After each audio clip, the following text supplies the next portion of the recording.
In this video, I'm going to talk about scalars and vectors.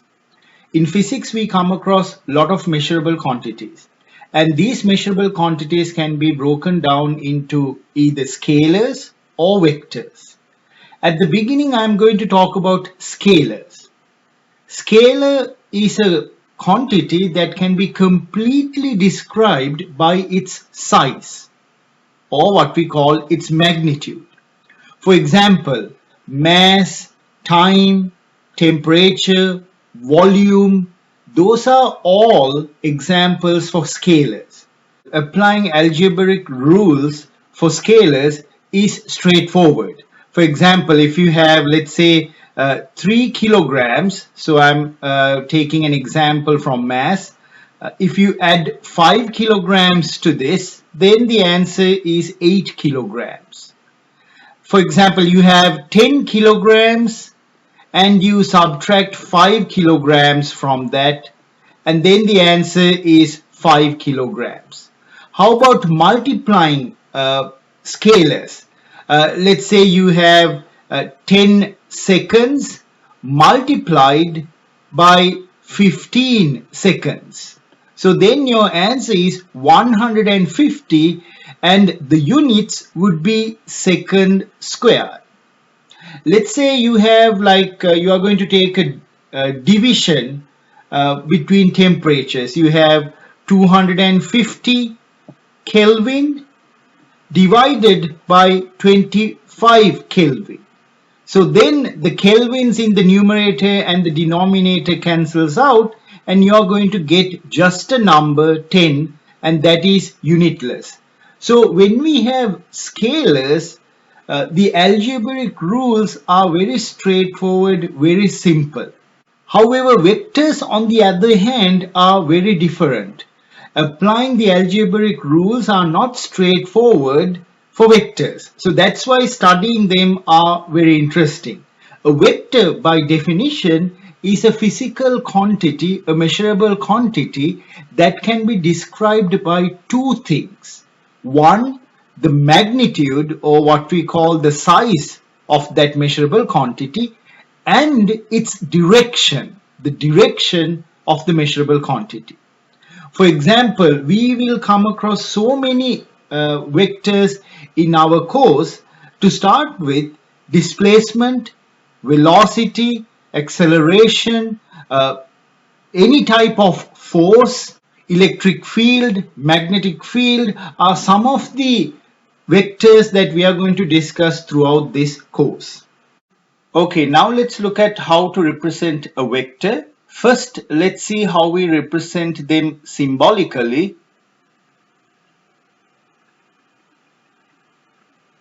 We use a letter, and on top of that letter, we put an arrow. So it could be a lowercase letter like this, or even it can be like uppercase letters. So if you see this notation, then you know that you are dealing with a vector quantity. Sometimes instead of writing the arrow, we even put a tiny bar on top of a letter. So then again, it symbolizes a vector. So keep that in mind. That's how we represent a vector. So this is method 1. Method 2 is, instead of putting an arrow or a bar on top of the letter, we make the letter boldface. However, when we write, it is very hard to write bold letters. So in writing, we ignore this method. But still, in textbooks, you'll see that if you see a bold face print, then that usually represents a vector quantity. So this is how we represent vectors symbolically. Graphically, a vector can be represented by an arrow. A vector has a magnitude as well as a direction. So the magnitude of the vector is represented by the length of the arrow. So that is the distance from the tail of the arrow to the head of the arrow. The direction of the vector is represented by the arrowhead. the arrowhead is pointing in a certain direction relative to space, and that's the direction of that particular vector. Now I'm drawing this dashed line, kind of an extension to the actual vector. This dashed line shows the line of action for this particular vector. So this is called the line of action. Especially when we deal with forces later on, which is a vector quantity, you will see that we are mostly interested in what is the line of action of a force, along with the magnitude of the force and the direction of the force. Sometimes symbolically, the magnitude or the size of a vector is represented like this. Now you know how to symbolically represent a vector quantity. The magnitude of this vector is given by the modulus of that vector. So whenever you see these two parallel lines, that's taking the magnitude, or what we call the modulus.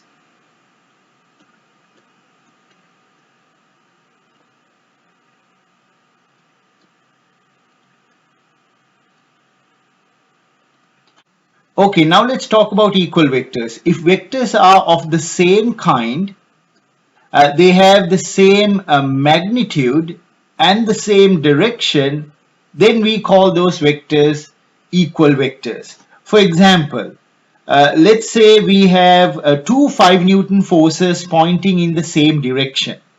So 5 newtons is the size. So each vector will have the same length, because 5 newtons represents the size of the vector. They are in the same direction. You can see the arrowheads are pointing in the same direction. And also these vectors are of the same kind. They are forces. So as a result, we can say that these vectors are equal vectors. Now let's look at this example where we have a 7 meter displacement vector and a 7 Newton force. As you can see, the lengths of these arrows are the same, representing that the magnitudes are the same, 7. Their directions are also the same, that is the direction of the arrow that points in the same direction. However, the first vector is a displacement vector.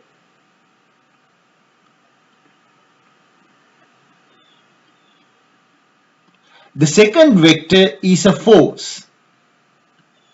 So they are not of the same kind. Even though the magnitudes of the vectors are the same, the directions of the vectors are the same, since they are not of the same kind, these are not equal vectors.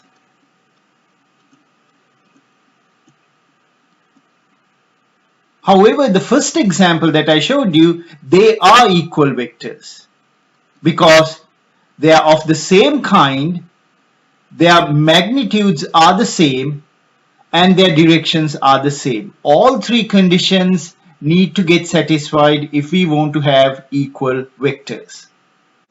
Now let's look what happens when we multiply a vector by a scalar. A scalar is simply a number. It can be either positive or negative, but it's simply a number. You just have a magnitude. There's no direction defined for a scalar. So let's say our scalar is k, and initially it's greater than 0, that is, it's a positive value. So let's consider our original vector as a, and then I'm going to multiply by 0.5. So let's say k is 0.5, so we have 0.5 times a. Then you can see the vector becomes half. That means its size is halved, but it's in the same direction. So the direction does not change when we multiply by a positive scalar value. If we multiply it by 2, then the vector doubles. like this. So this is 2 times A. If we multiply it by 3, then it's going to be 3 times A. So this is what happens when we multiply a vector by a scalar. If the scalar is positive, then only the magnitude of the vector changes, keeping the direction constant. The second case is when k equals 0. So that means we multiply our vector by 0. So then we are going to get 0 vector. So this is called the 0 vector or the null vector.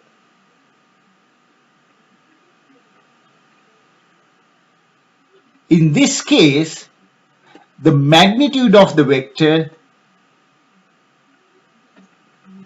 is 0.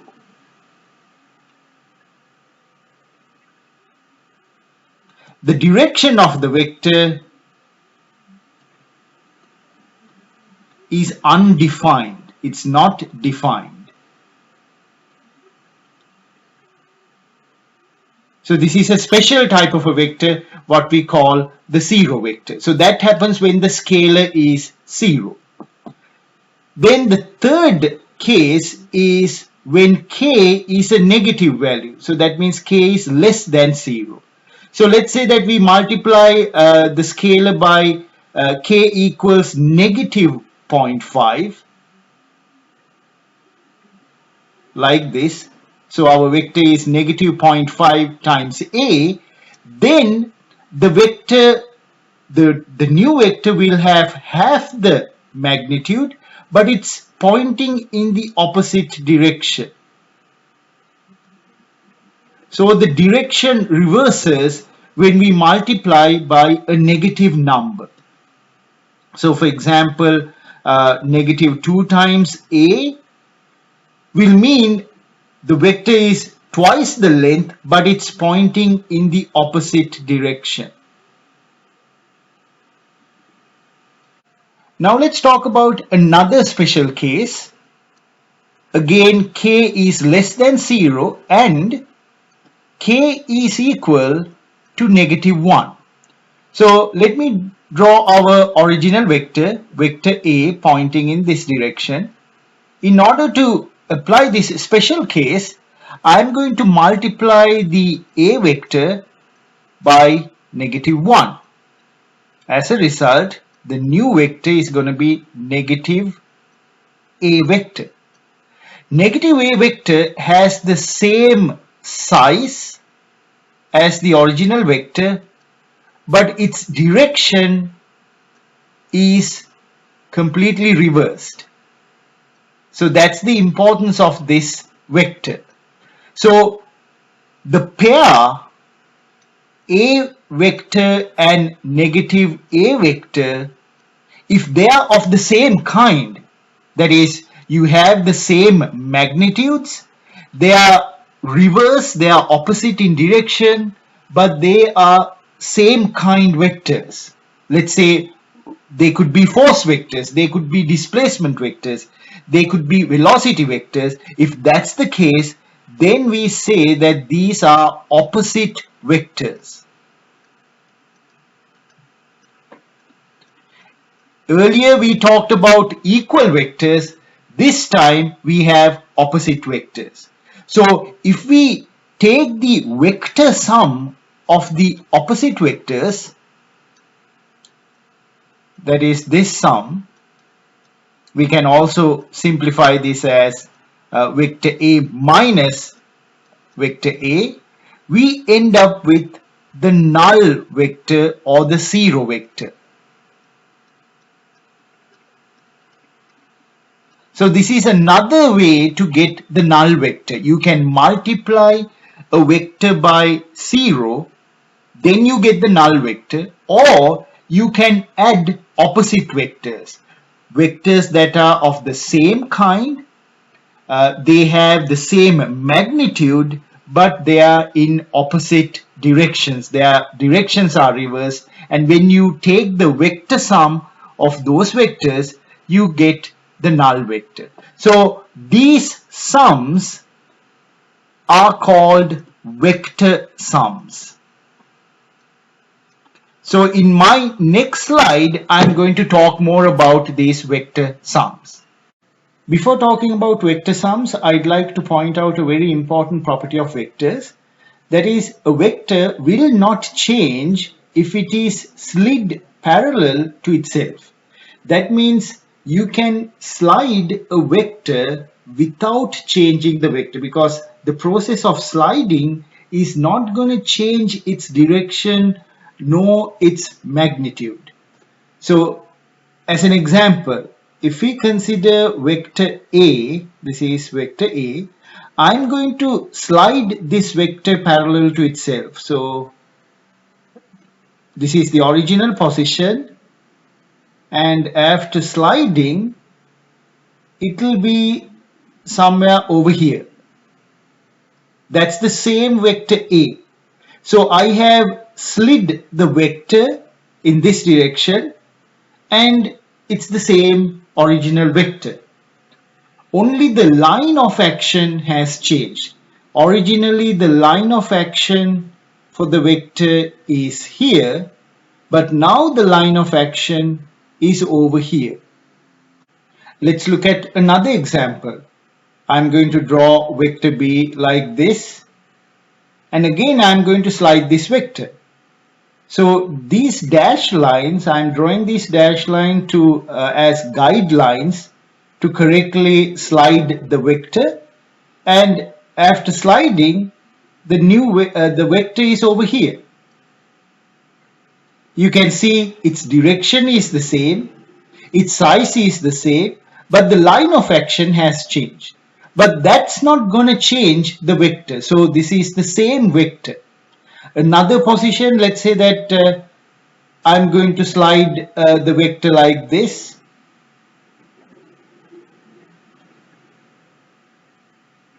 To this position. And again, it's the same vector. So keep in mind this very important property of vectors. A vector will not change if it is slid parallel to itself. So keep this in mind. This is going to be important when we talk about vector sums. Okay, now we are going to talk about how to obtain the vector sum of vectors. There are three main methods to do it. First, we are going to talk about the graphical method. Let's consider two vectors. We'll start with two vectors. This is vector A, and then we have a vector B like this. I want to take the vector sum of this. Now remember, this is not a normal sum, like sum of two numbers, because as you know, a vector has a size as well as a direction. So when we are doing a vector sum, we have to consider two things, that is the size of those vectors as well as their directions. So in the graphical method, what we do is that we connect the head of one vector to the tail of the other vector. So that's where sliding vectors are very important. I'm going to, for example, let's say that this is a vector B. I'm going to slide vector A such that its head connects with the tail of vector B. That's why understanding sliding a vector is very important, and the fact that it's not going to change the vector, the process of sliding. That's important when we do the graphical method of vector sum. So now how do we find the vector sum? Simply you connect the free ends of these two vectors. I'm going to connect the tail of vector A to the head of vector B. And then the length of that side and its orientation in space will give me the vector sum AB. So this is vector sum A vector plus B vector. Sometimes this is also called the R vector or the resultant vector.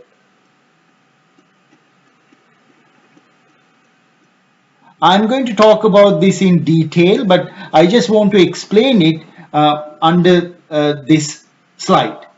The second method, which is the more commonly used method, is the trigonometric method. That means when you get a vector, again I'll call it vector A, what you are going to do is that you are going to construct a right angle triangle keeping that vector on the hypotenuse, like that, and say that you identify this angle. Then you can find perpendicular components of this vector. We call this decomposing this vector into its perpendicular components. That is what is meant by this trigonometric method. So if you remember trigonometric functions, this side can be given as a sine theta, and this side can be given as a cosine theta. And if you have many vectors, two vectors or more, you apply this method to all those vectors and you are going to get vertical components and horizontal components. You add the vertical components together, then you add the horizontal components together, and you eventually find the vector sum or the resultant vector. So this method is the trigonometric method, and that's the method we are mainly going to use in our courses. Again, this is just a brief explanation. I'm going to explain these things in detail later on in this video. The third method is the unit vector method. So this method is not discussed in college physics courses, but mainly it's discussed in calculus-based courses like general physics courses.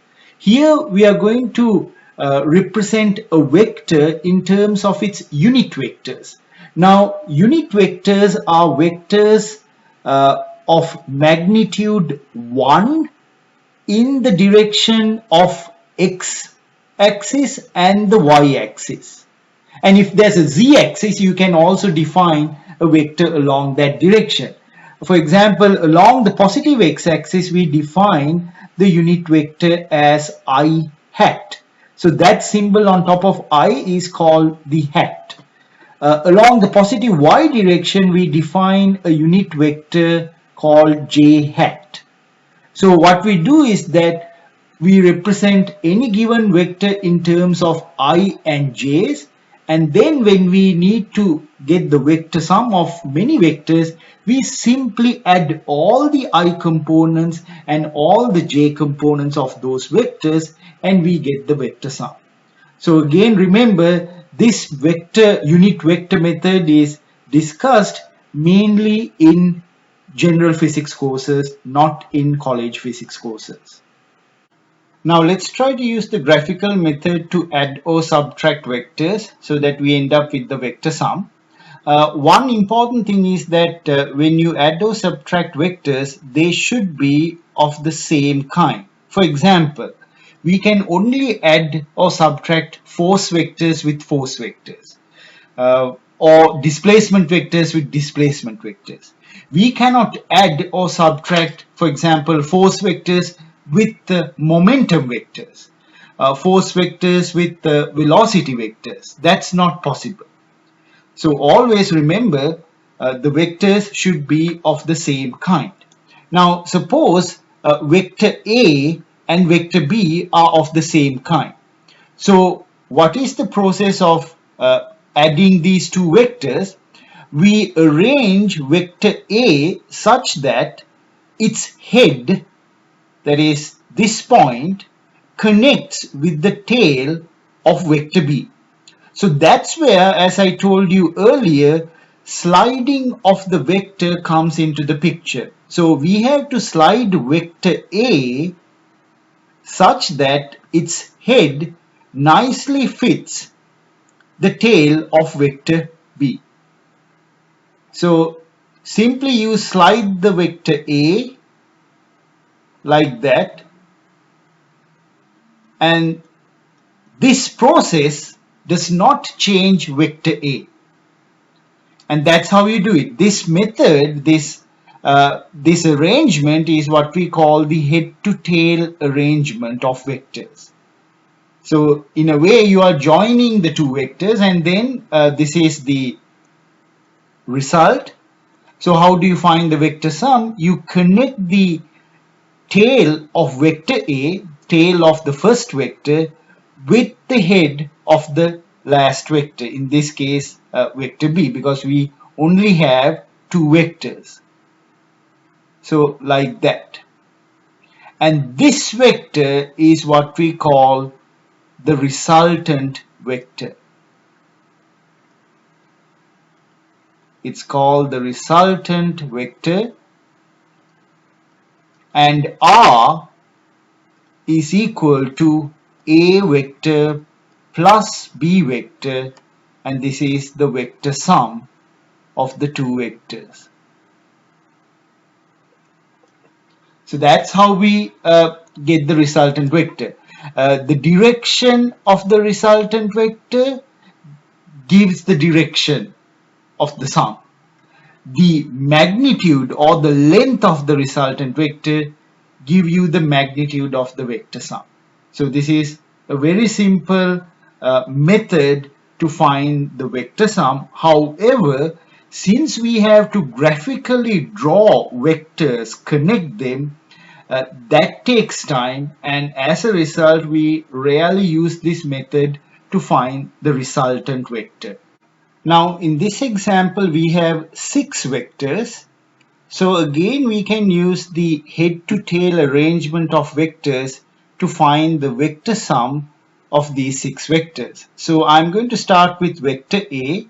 I'm going to slide the vector such that it looks like this. So that's vector A. And then I'm going to slide vector B so that the tail of vector B connects the head of vector A. So where we stop A, that's the place we start with vector B, and its orientation, when we slide it, we conserve its direction and its size. So then it will look like this. So that's vector B. And then we'll slide vector C in place. So it will be like that. So that's vector C. And then joining the head of vector C would be the tail of vector D, which is in this direction. So that's vector D. And then we have vector E. Again, you can slide that vector so that you preserve its direction and size. And then finally you have vector F. Again, when you slide it, it's going to look like that. So I'm drawing these approximately, but you get the idea. If you are doing this correctly, then you need to have some sort of a scale. So that means, let's say that these are, for example, force vectors. So then you should have a scale like 1 Newton is represented by 1 centimeter. And then you exactly, if it's 5 newtons, then you represent that by 5 centimeter length arrow. And in order to find the direction, you need to have a protractor. So then you get these angles using the protractor. So that's why this graphical method is very tedious, because you need to be very specific with the lens, have a scale, you need a protractor to exactly measure these angles relative to some axis. So that's why it's very time consuming, and we rarely use this method to find the vector sum or the resultant vector. Okay, now let's try to find the vector sum or the resultant vector for these six vectors. For that, we simply connect the start point of the first vector, that is vector A, to the end point of the final vector, that is the head of a vector F. So it's going to be a straight line like that, and that will give the resultant vector that we need. Its direction and its length will give us the size and the direction of the resultant vector. Now you can apply the previously discussed vector sum of two vectors to get the resultant vector as an equation. For example, if you can see A vector and B vector, so if you think about these two vectors, that gives you the vector sum for those two vectors, A vector plus B vector. Then you can add that result to vector C. So that is this one. So now you have another triangle, and that the sum of that would be A vector plus B vector plus C vector. And then you have the other one, A plus B plus C, added vectorially to vector D. So then you have this one.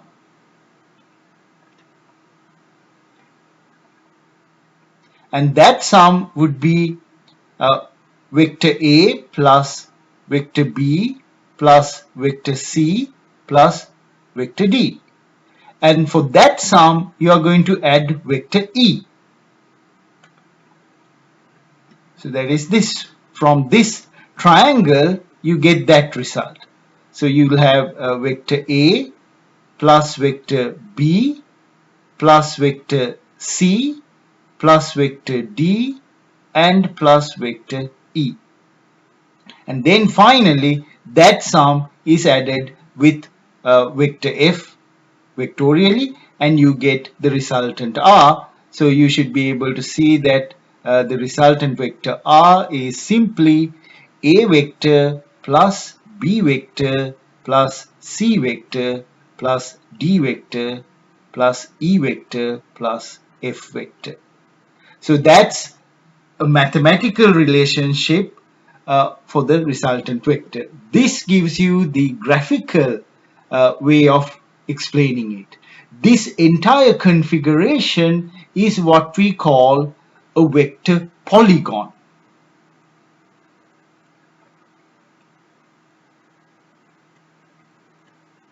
And in some cases, we use this method to find the resultant vector. However, as I told you before, this is time consuming, so that's why we use a trigonometric method to simplify these vectors in order to get the resultant vector or the vector sum. Now, how do we subtract vectors using the graphical method? So here again we have vector A and vector B. Now we need to find the difference between the two vectors, vector A and vector B. As you can see, the minus sign can be rewritten using this method. That is vector A plus vector minus B. So instead of B vector, now we need the minus B vector.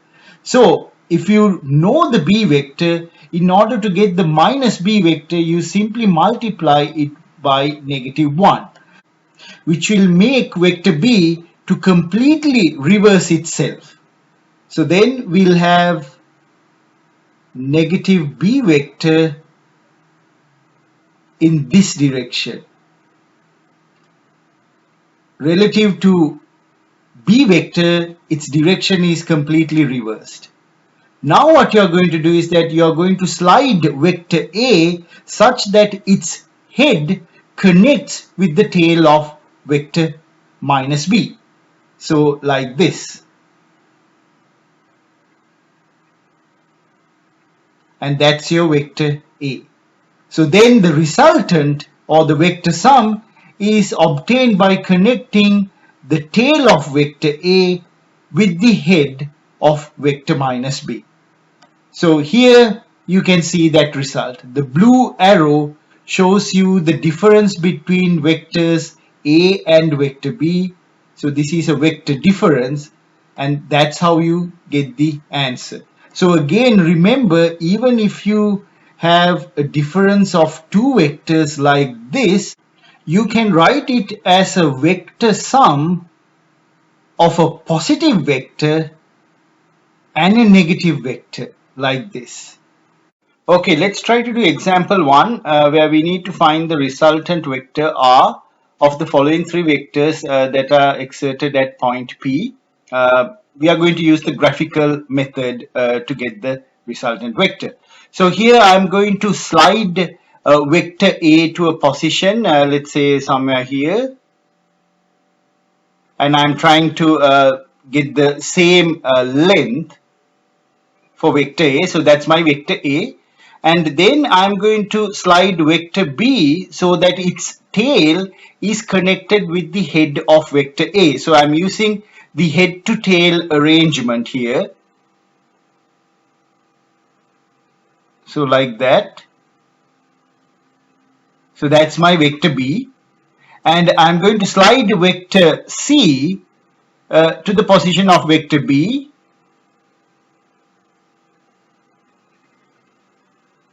Like that. And that's my vector C. Now, if I want to, so let me label them. So this is my vector A, this is my vector B, and then this is my vector C. And the resultant vector is obtained by connecting the free ends, that is the tail of vector A to the head of vector C. So I'm going to use a different color for that. So let me use red color for that. And then this will give me the resultant vector R.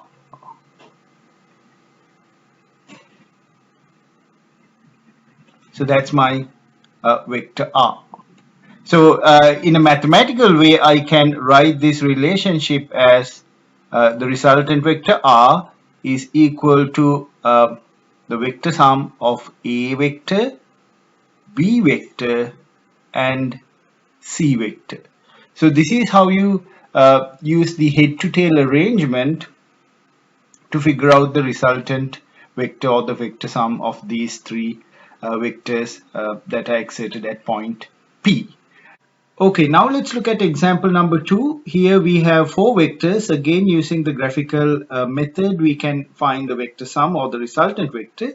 However, there's more information given. It says that vector A, the magnitude of vector A is equal to the magnitude of vector C, and the magnitude of vector B is equal to the magnitude of vector D. So with this information, we can start plotting the vector polygon. I'll start with vector A. I'll slide it to a place like this. And then I'm going to connect the tail of vector B to the head of vector A. So like this. So that's vector B.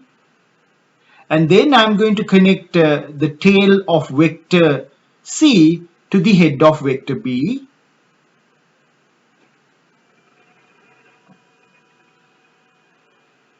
Like that. And then finally I'm going to connect the tail of vector D to the head of vector C.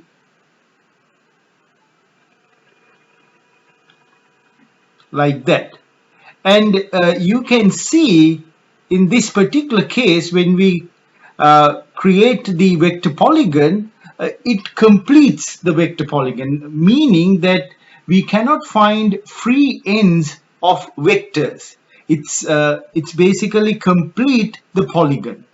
So let me again label the vector. So this is our vector A, this is our vector B, this is our vector C, and this is our vector D. So what does this mean is that the resultant vector is equal to the 0 vector. So whenever you have a vector polygon completing itself, that means there's no resultant vector. The vector sum is equal to 0. So we can show this mathematically. Again, what I'm going to do is I'm going to write down the vector sum, including all vectors. Vector A plus vector B plus vector C plus vector D. However, if you look at this information, you can see vector A and vector C, they have the same magnitude, and from the drawing here, vector A and vector C are opposite to one another. So that means vector A is equal to negative vector C. In a similar way, we can find that vector B is equal to the negative of vector D. So in other words, vector A, C and vector B, D are opposite vectors.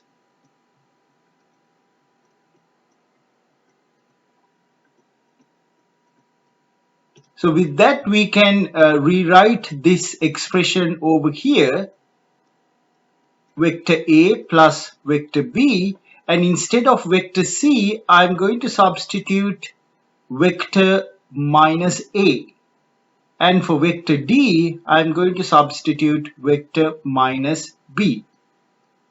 So now you can put A vector and minus A vector together, and B vector and minus B vector together, and you can see the result is the 0 vector.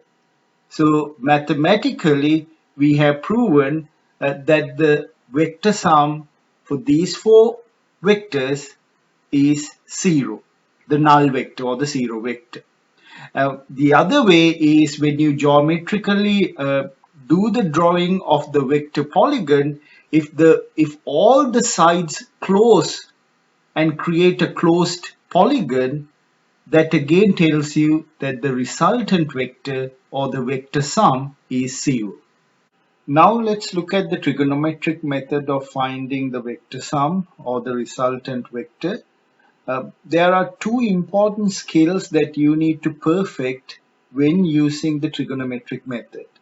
The first skill is, given a vector, how do you find its perpendicular components? So this is one place where we are going to use trigonometric functions. The second skill is the reverse of skill 1. That is, given the perpendicular vector components, how do you find the resultant vector? So remember, whenever you are dealing with a vector, determining a vector means finding the size of the vector or its magnitude as well as the direction. There are two things involved. So that's skill 2. It's basically the reverse of skill 1. Now let's try to understand how to apply skill 1, that is, given a vector, how do you find its perpendicular components? Here I am representing a vector A that makes an angle theta with the positive x-axis. You can see the positive x-axis is to the right. Then the positive y-axis is in the upward direction. This is the normal convention when we draw the xy coordinate system. And you can see the A vector is in the first quadrant. Now, the first step, as I told you, is to identify the x and y coordinate systems. Then, the second step is to identify where the angle is. So here, the angle is over here and it makes a theta with the x-axis.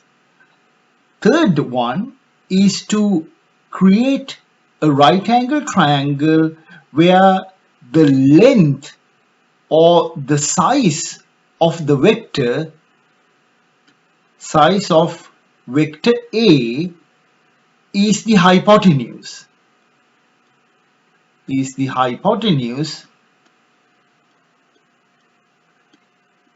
of the right angle triangle.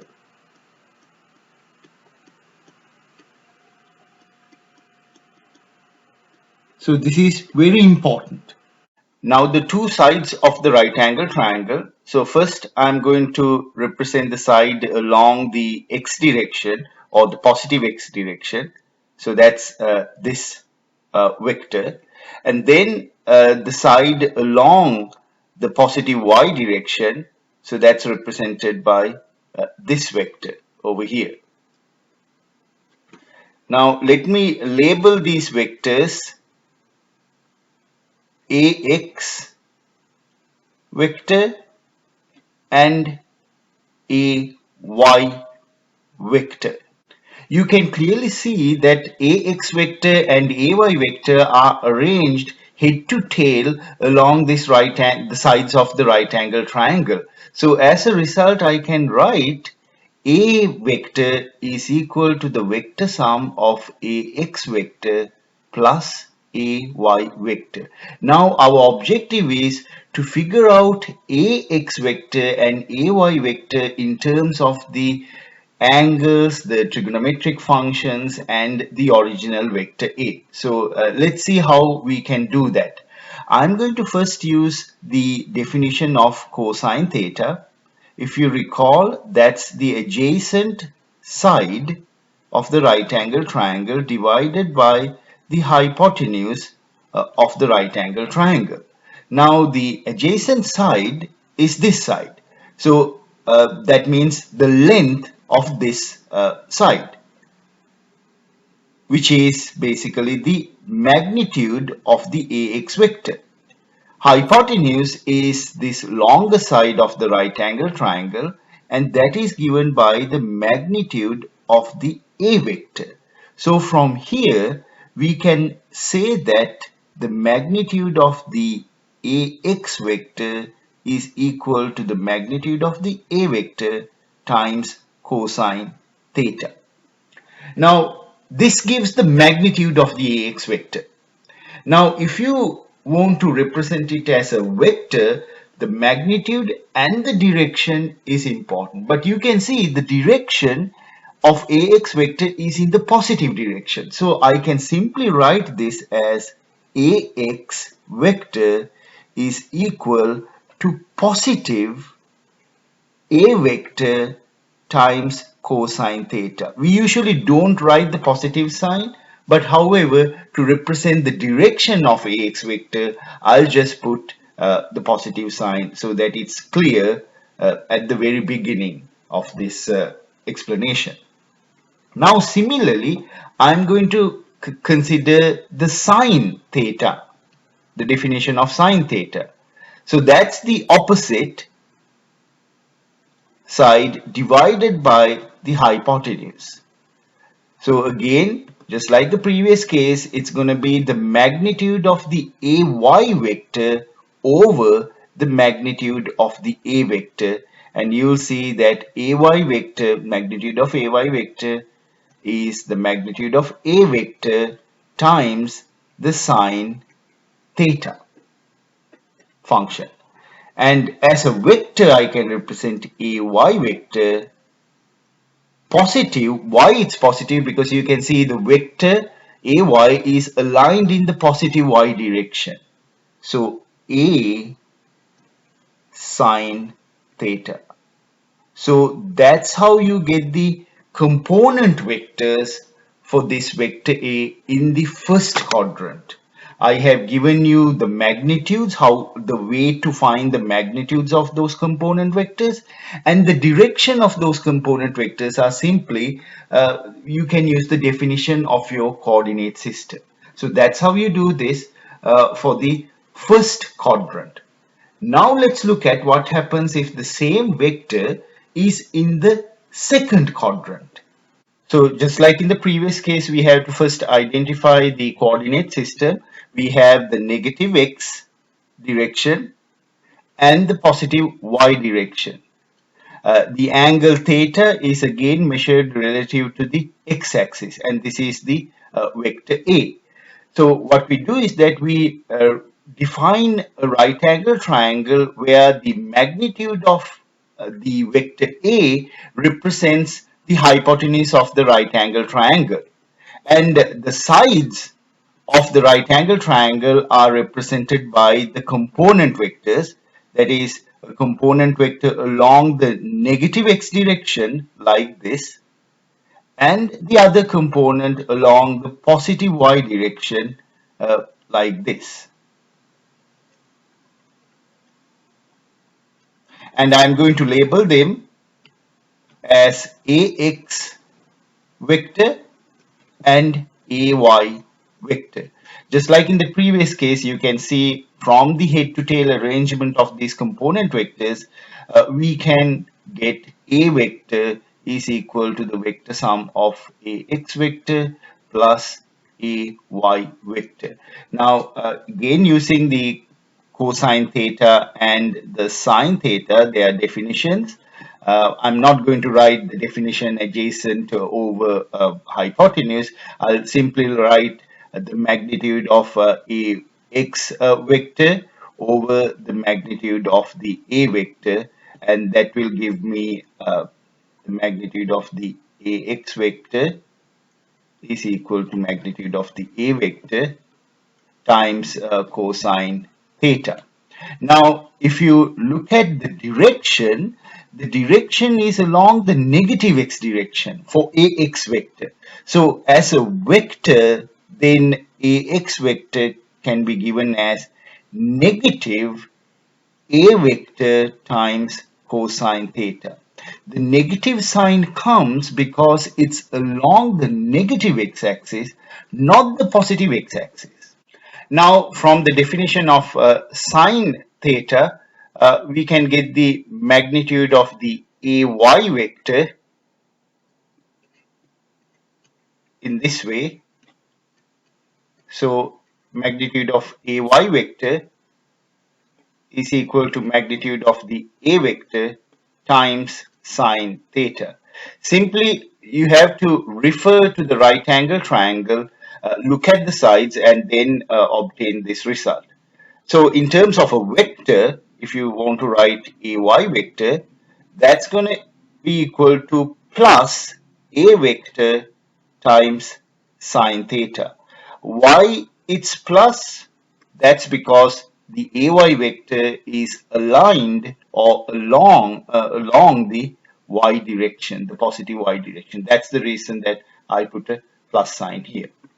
Next, we'll consider a vector in the third quadrant. So identify the x and y direction. So here you can see the x is actually along the negative x direction. Y is along the negative y direction. So those are our directions. The angle theta is measured relative to the x-axis, the horizontal axis, and this is our vector. Then the important thing, you construct a right angle triangle keeping the magnitude of the vector as the hypotenuse. Then the other two sides are represented by the component vectors. One component vector along the negative x direction like this. Then the other component vector along the negative y direction like this. And let me label those vectors, component vectors, ax vector and ay vector. Again, from the head to tail arrangement, you can clearly see that a vector, the vector sum of a vector is simply ax vector plus ay vector. Just like in the previous case, our objective is to find the magnitudes of ax and ay and their direction. The directions are obvious, but how do we find the magnitudes? We use the definition of cosine theta and sine theta. Cosine theta can be defined as the magnitude of ax vector over the a vector. So then magnitude of ax vector is equal to magnitude of a vector times cosine theta. Now, if you think about the direction, this is the magnitude, the direction is along the negative x direction. So vector ax can be written as negative vector a times cosine theta. Now for the ay vector, we are going to use the definition of sine theta, magnitude of the ay vector over the magnitude of the a vector, and just like in the previous case, we can find magnitude of ay is equal to magnitude of the a vector times the sine theta. Now, as a vector, we need magnitude and the direction. Uh, just like in with ax, ay is pointing in the negative xy direction. So as a result, we have to put the negative sign a vector times sine theta. So this is how we represent the component vectors in the third quadrant. Finally, we look at a vector in the fourth quadrant. Again, identify the x and y coordinates. So x is the positive x direction, y is the negative y direction. The angle is measured relative to the x-axis, and as you can see, the vector is oriented in the fourth quadrant. The important thing, as mentioned earlier, we have to construct a right angle triangle by keeping the magnitude of vector A as the hypotenuse. So then the component vectors will represent the two sides of the right angle triangle, just like this one. So this component vector represents the positive x direction, and then this component vector represents the negative y direction. And let me label those vector components. This is my ax component, and this would be my ay component. And now you should be able to clearly, very quickly figure out what is ax vector and what is ay vector, even without going through the definition of the trigonometric functions. However, I will still write that down because this is the initial stages of learning this material. So we have ax vector, a magnitude of that divided by a vector, and as a result we'll get the magnitude of the ax vector as the magnitude of a vector times the cosine theta. But if we look at the vector ax, then it will be plus vector a times its cosine component. From the sine theta definition, we'll get the magnitude of ay vector over magnitude of the a vector, and in a similar way, we'll get magnitude of ay as magnitude of a vector times the sine component, sine theta. But remember, if you represent vector ay, then it will be negative because that vector is pointing along the negative y direction. So you'll remember to put the negative y, negative sign. You'll have vector a times the sine theta. So that's how you represent the component vectors if the vector is aligned in the fourth quadrant. Now let's summarize the component vectors that we got for each quadrant. For the first quadrant, x component vector of a, so that can be written as a cosine theta. The y component a sine theta, and both are positive. For the second quadrant, the x component is negative, so minus a cosine theta, but the y component is positive, a sine theta. For the third quadrant, both components are negative. That is, the x component, that's negative, as well as the y component, that's also negative. And finally, for the fourth quadrant, the x component is positive, a cosine theta, but the y component is negative with a minus a sine theta. So it's a good, this table is a good way to remember those things, but I want to caution that there are some exceptions to this. For example, note 1, you can see the right hand side, this is valid if the right hand side is considered positive and the upward direction is considered positive. So to begin with, that's what we did with the xy coordinate system. You had the y-axis and then you had the x-axis. We considered this side as positive and this side as positive. So then the downward direction is the negative direction and the left hand side direction is again the negative direction, that is along the x-axis.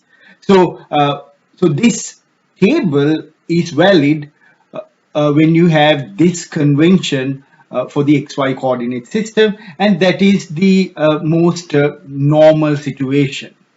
Now let's look at another very important note. Don't always think that the x component is given by the cosine term. So this is, most of the time students think that, okay, if it's the x component, it's cosine. If it's the y component, then it's the sine component. Again, don't think it in that way, because there are exceptions. As I'm showing you here, this particular example. Again, you can see the vector A, it lies in the first quadrant. You have the positive x direction and the positive y direction. So you identify the xy directions. Then when you look at the angle, you can see theta is not relative to the x-axis. In this case, theta is relative to the y-axis. Okay, so we also identify that. And the third one is you have to construct a right angle where the magnitude of the vector represents the hypotenuse of the right angle and the remaining two sides represents the y direction and the x direction. So in that sense, I'm going to draw the component vectors like this. So I'll draw a component vector like that representing the y direction like that, and then this vector component representing the x direction like that. And now let me label those vector components. So this is my ay vector component and this is my ax vector component. Now if you look carefully, what is cosine theta? The definition of cosine theta is adjacent over hypotenuse, the magnitudes.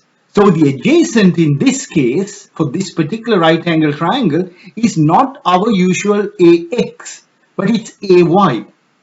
So magnitude of ay vector over magnitude of the a vector. And then you can see the magnitude of ay is equal to magnitude of a vector times cosine theta. In terms of vectors, we can write it as vector a times cosine theta. Similarly, if you look at the definition of the sine function, it's opposite over hypotenuse. The opposite in this case is the ax vector, or the magnitude of the ax vector over the magnitude of the a vector, and again you can solve for the magnitude of the ax vector and you'll get that as the magnitude of a vector times the sine angle, and then we can write vector ax as vector a times sine theta. So here you can see the ax and the ay components, their sine and cosine terms have interchange.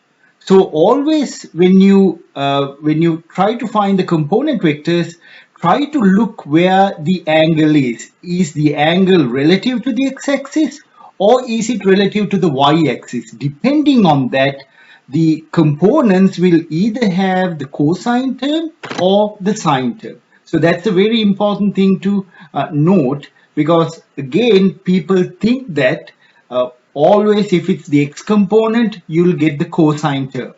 If it's the y component, then it's the sine term. Not necessarily. That's why you always have to look at where is the angle. Is it relative to the x-axis or relative to the y-axis? In this case, as I have shown you, when the angle is measured relative to the y-axis, the components, their sine and cosine terms interchange. Another important thing is that the x and y axes does not need to be horizontal and vertical all the time. For example, here you can see an x axis and a y axis that has been slightly rotated in a counterclockwise sense. So the dashed lines shows you our usual x coordinate, x-axis and the y-axis, but the new x and y-axis has been rotated counterclockwise with respect to that. But still you can identify the angle, you have a vector. So let's try to apply the steps that I told you in order to find the perpendicular vector components. So you can see the positive x-axis is over there, the positive y-axis is over there. Then you can identify the angle that is measured respective to the x-axis, and then you have the vector A. So now what you're doing is that you are going to put the magnitude of the vector A as the hypotenuse of a right angle triangle and then construct the perpendicular vector components as sides of that right angle triangle. So for example, in this case, the sides would be like this. So that means a component vector in that direction, and then the component vector in the y direction, in the positive y direction. So if you recall, I am pretty much applying the head to tail method to construct this A vector. So the components, then I am going to label them, this one as AX component, and this one, since it is parallel to the y-axis, I'll call it the AY vector component. Okay, and always remember the vector sum of AX vector and the AY vector will always equal this original vector. Now again we can use the trigonometric functions or ratios to figure out AX and AY. So if I use sine theta, you can see that's equal to the magnitude of the AY component over the A component.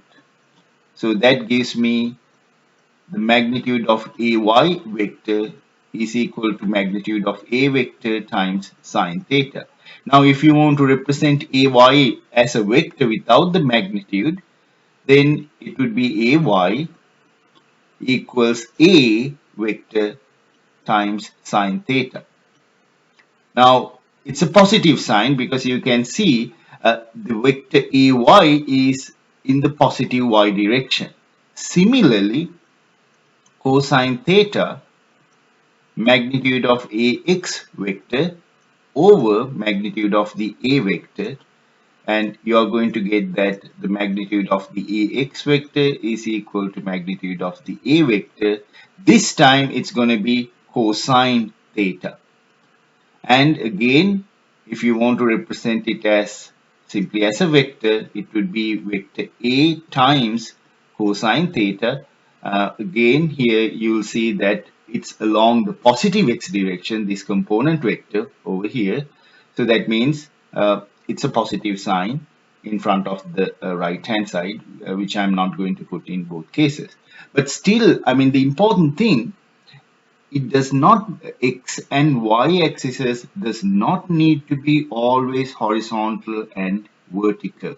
They can be rotated clockwise or counterclockwise, but still you can apply that method I told you. First, identify the coordinates, whether they are positive or negative. Identify the angle, whether it's relative to the x-axis or relative to the y-axis. Then use the vector, the magnitude of the vector, as the hypotenuse of a right angle triangle, and construct the component vectors as the sides of that right angle triangle. So that's what you need to do all the time if you want to find the perpendicular vector components. Now let's try to do an example related to this particular idea. For example, here we have the positive x-axis, then the positive y-axis. But now there's no angle defined relative to either the x-axis or the y-axis. But there's an angle given that's like the angle between the positive x-axis and the horizontal line. The dashed line represents the horizontal line, and the angle is alpha. So this symbol is called alpha. Now how are we going to find the angle? How do we define the angle relative to the vector given, which is a vector? So if you can see, this a vector is vertical. So that means over here we have a 90-degree angle. So if this is alpha, that means this is 90 minus alpha. And then if you look at the xy coordinate system, the x-axis and y-axis by definition are perpendicular to one another. So that means this angle is also, you can see, it's alpha, because alpha plus 90 minus alpha should equal 90 degrees. So this is 90 degrees.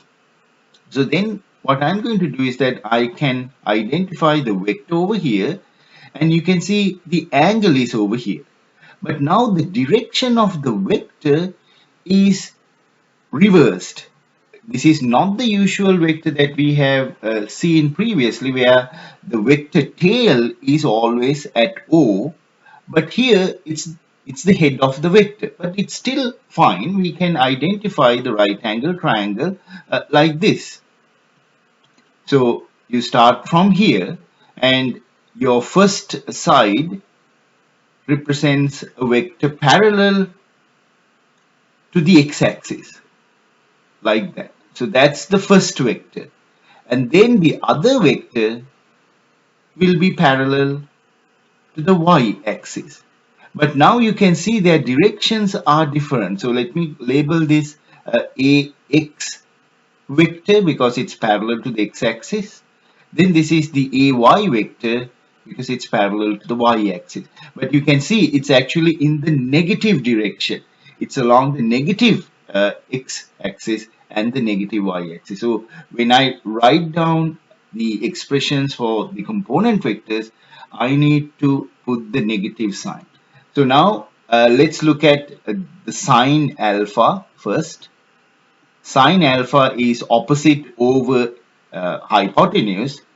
So the magnitude of the opposite is ax vector, magnitude of the ax vector over magnitude of the a vector, and from here you are going to get magnitude of the ax vector is equal to magnitude of the a vector times sine alpha. Now if you want to represent this as a vector, remember to put the negative sign, because you can see this direction is where we measure positive. This is positive. However, the ax vector is in the reverse direction. It's pointing in the reverse direction. So that's why I need to put the negative sign. So negative a times sine alpha. So that gives you the ax vector for this particular example. Next one, I'm going to define cosine alpha. So cosine alpha is the adjacent side divided by the hypotenuse. So the adjacent in this case is the magnitude of the AY vector over magnitude of the A vector. So again I get magnitude of the AY vector is equal to magnitude of the A vector times cosine alpha. Now if I want to represent the actual vector AY, you can see the positive values are measured in this direction for the y-axis, but the actual AY vector is pointing in the reverse direction. So then I need to put that negative sign. So vector A cosine alpha. So that's how you do this. Always go with that particular step. Identify the x and y directions, which directions are positive. Identify the angle between the vector and whether it's relative to the y-axis or the x-axis, and then construct the right angle triangle where you keep the magnitude of the vector as the hypotenuse, and then the perpendicular sides will give you this perpendicular vector components. So that's how you do this, and I believe with this you should be more confident in finding out the perpendicular vector components given any type of vector and any type of coordinate system, perpendicular coordinate system, whether they are rotated or not. You should be able to figure out the perpendicular components of a given vector. So this covers skill 1. Now let's talk about skill number 2, finding resultant vector from perpendicular vector components. Resultant vector is usually denoted by the letter R, and it represents a single vector that can describe two or more vectors. That's what is meant by a resultant vector. So when you are asked to determine the resultant vector or any other vector, you need to find two things. First one, find the magnitude, or what we call the size of the vector, and the second one, direction of that vector. So in this part, we are going to do that. We are going to find the resultant, the magnitude of the resultant vector and the direction of the resultant vector. So in this example, we have just one pair of perpendicular vector components, ax vector that is along the positive x direction, and the ay vector which is along the positive y direction. So how are we going to find the resultant vector?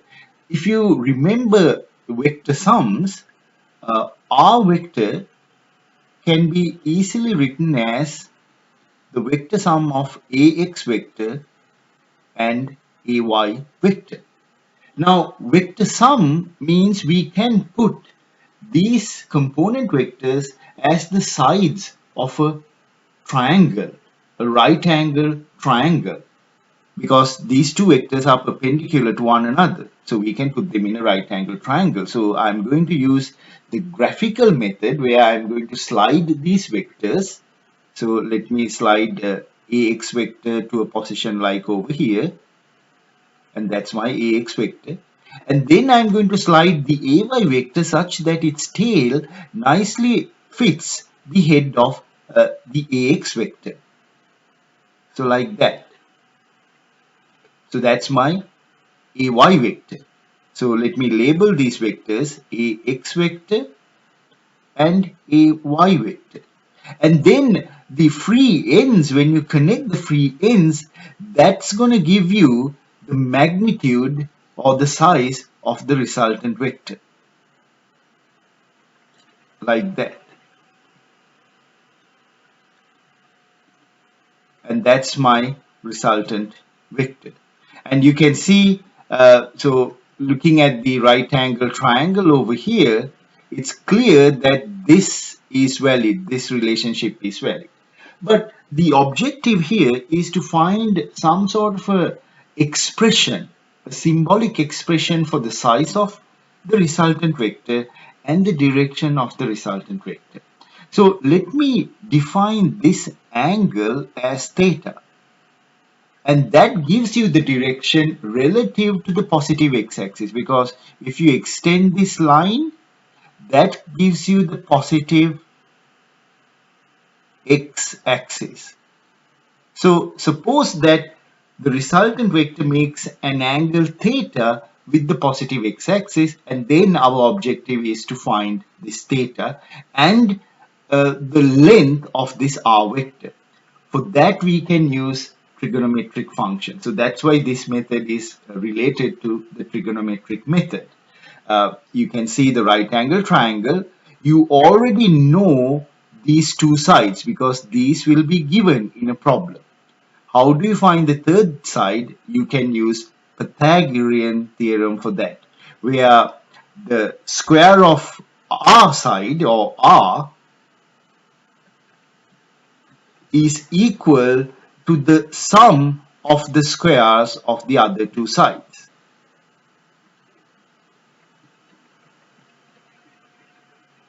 Like this. So then if you are solving for just the magnitude of r, that is equal to the square root of ax vector, the magnitude of ax vector squared plus the magnitude of the ay vector squared. So remember, this is a very important relationship. So that's why I'm going to box it like this. So we figured out the size or the magnitude. Now comes, how do we figure out the direction or this angle theta? Again, we can use trigonometric functions for that. You can see the easiest way is look at the opposite side and the adjacent. If you recall the trigonometric functions, the way we define those things in video 1, tangent of theta can be defined as the magnitude of the opposite side over the magnitude of the adjacent side. And then I can solve for theta by taking the inverse tangent on both sides.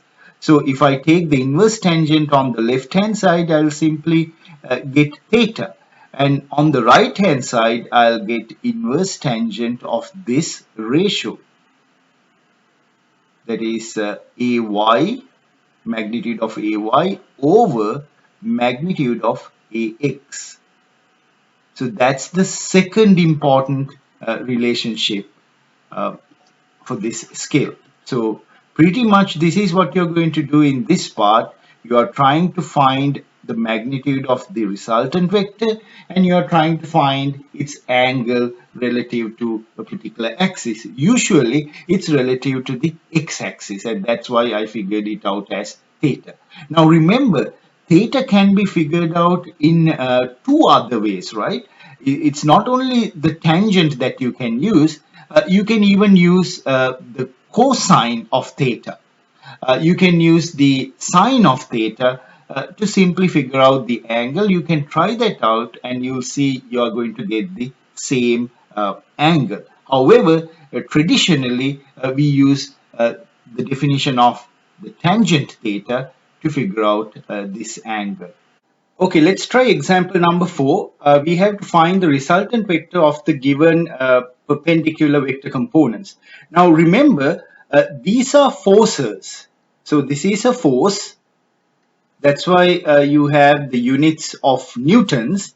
4 newtons in the positive y direction, and then there's a force, 3 newtons in the positive x direction. Remember, forces are also vectors, and we will be dealing with forces most of the time in this course. So that's why I got this example. So how do we find the resultant vector using the previous explanation? What I'm going to do is that I'm going to draw the two vectors head to tail in their head to tail arrangement. So we have the 3 Newton vector like that, And keep in mind that I'm not drawing these things into according to a certain scale. And then the 4 Newton vector like that. And then I will get the resultant vector by connecting the free ends of this two vectors like that. So that's going to be my resultant vector. And then our objective is to figure out the magnitude and the angle of this resultant vector. So let me say the angle makes a theta degree with the positive x-axis. And here you can see these are the component vectors. That is 3 newtons in this direction to the right and 4 newtons in the upward direction. So I'm going to use the expression that we got for the magnitude of r. So if you recall, this is that expression. You have the magnitude of ax vector squared plus the magnitude of ay vector squared. So here you can see ax vector is the 3 Newton vector, and you are going to get the magnitude of that 3 Newton and square that. For the ay vector, it's the 4 newtons in the upward direction. You're going to get the magnitude of that and square that. So the magnitudes are just 3 and 4. So you have 3 squared plus 4 squared, and this should equal the square root of 25. So it is straightforward that the magnitude of the resultant vector is equal to 5 newtons. So we got one part of the question, that is, we figured out the magnitude of the resultant vector. Now let's figure out the angle that it makes with the positive x-axis, and that is theta. So again, I'm going back to what we learned in the previous slide. We learned that theta is equal to inverse tangent magnitude of the y component, that is ay, magnitude of that, over the magnitude of the x component. So now I'm going to make the substitution. Inverse tangent magnitude of the ay component is simply 4. Magnitude of the x component or ax component is simply 3. And then when you do the math here, you are going to get that theta is equal to 53.13 degrees. So that's the answer to the second part. So we figured out the magnitude of the resultant vector as well as the angle it makes with the positive x-axis. So here this is with respect to the positive x-axis. So that's how you do this example problem. It's a very straightforward, simple one. Now let's try to apply skill 1 that we learned earlier and skill 2 together to find the vector sum of several vectors. So example number 5 is related to that. We are given several vectors and we want to find the resultant vector that describes all these vectors. As I told you, the resultant vector is a single vector that replaces a whole combination of different types of vectors. And this will be something very important in our course. Throughout the course, you will learn about these resultant vectors. So we have a 2 Newton vector in the negative y direction. That's a force, so that's why there's a unit n. So these are forces. This is a force. Then there's a 4 Newton force in the positive x direction. That's again a force. And then there's a 3 Newton force that makes a 45-degree angle with the positive x-axis, and the 3 Newton force is in the first quadrant. That's also a force. So now how are we going to find the resultant vector in this case? The first thing I'm going to do, I'm going to resolve this 3 Newton force to its perpendicular components, that is its components along the x-axis and the component along the y-axis. So that's the first thing I'm going to do. Let me separate out the 3 Newton vector like this, and then I'm going to consider its components. So there's going to be a component in the x direction and a component in the y direction. So this is the component along the x direction. And then this is the component along the y direction.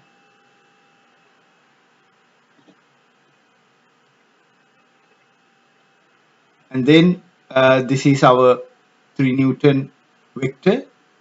And let's say that this is the component along the x direction, and then this is the component along the y direction. And this angle, as you can see, it's 45 degrees. Now in such a case, how do we find the ax component and the ay component? So we already did this several times. So I'm going to directly write down the components now. The ax vector component is 3 newtons times the cosine of 45 degrees. And then we have to put the units newtons. Since it is along the positive x direction, it's positive. Similarly, the vector ay, or the component along the y direction, that is 3, the value of the vector, times the sine of the angle, sine 45 degrees. And since this is a force, we need to put the SI units newtons over there. Now we have resolved the 3 Newton vector into its x and y components.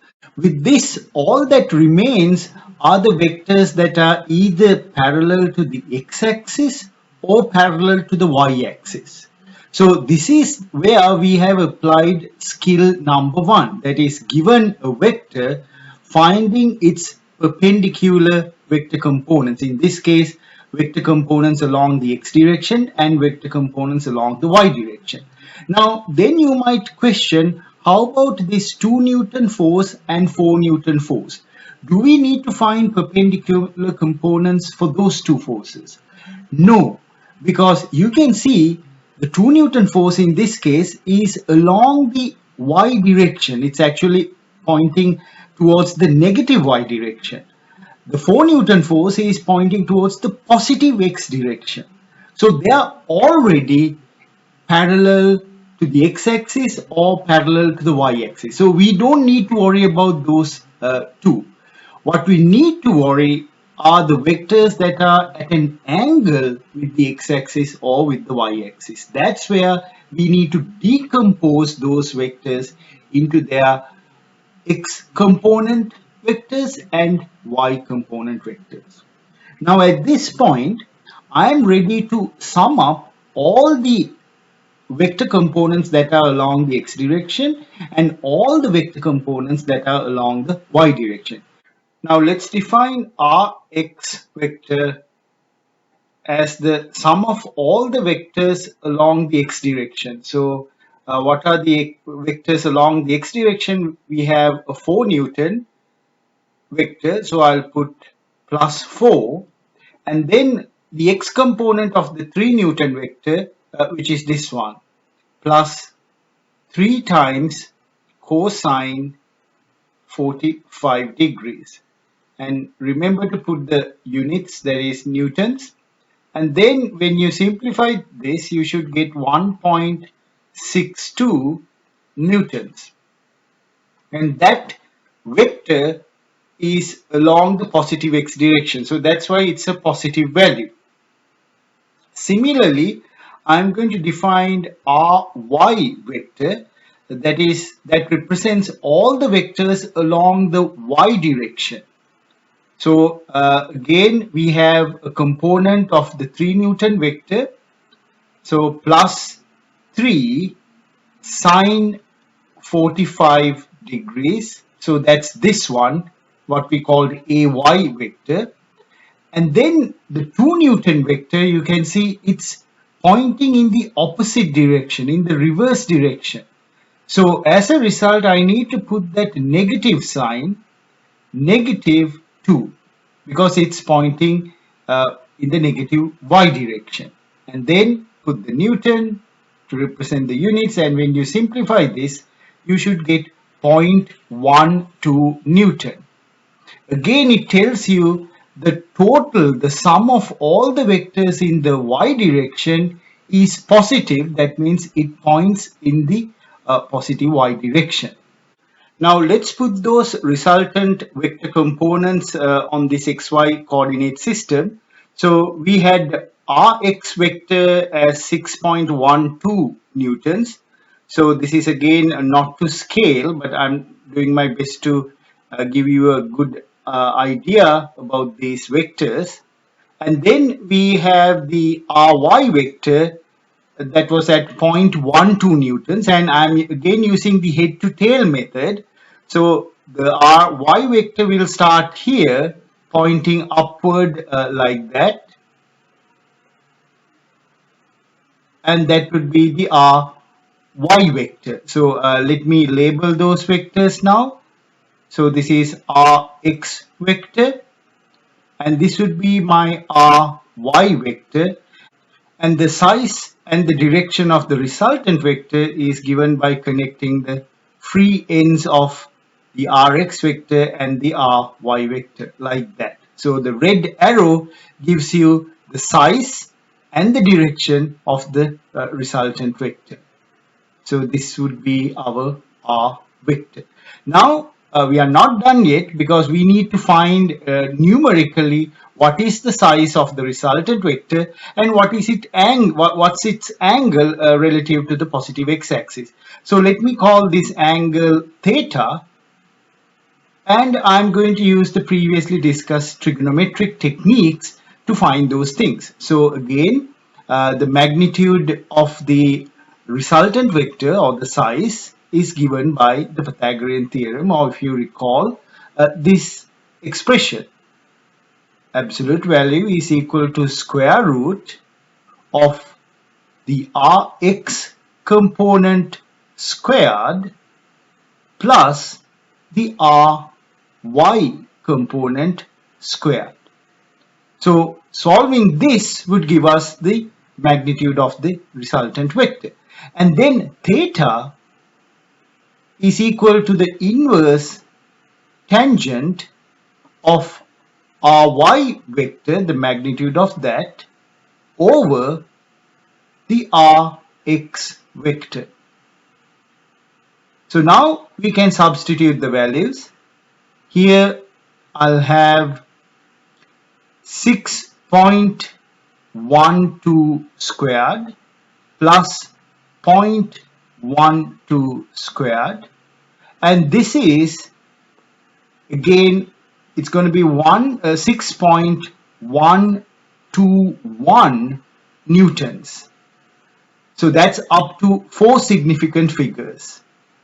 Because like if you round this to 3 significant figures, you are going to get 1.62, which is the same value. So that means the more dominant component is the Rx component, whereas Ry component is extremely small. So that's why I told you this vector representation is not to scale, because this Ry component is very small, and that should be clear when we figure out theta. It should be a very small value where this R vector is almost parallel to the x-axis, and we should be able to get that when we substitute the numerical values over here.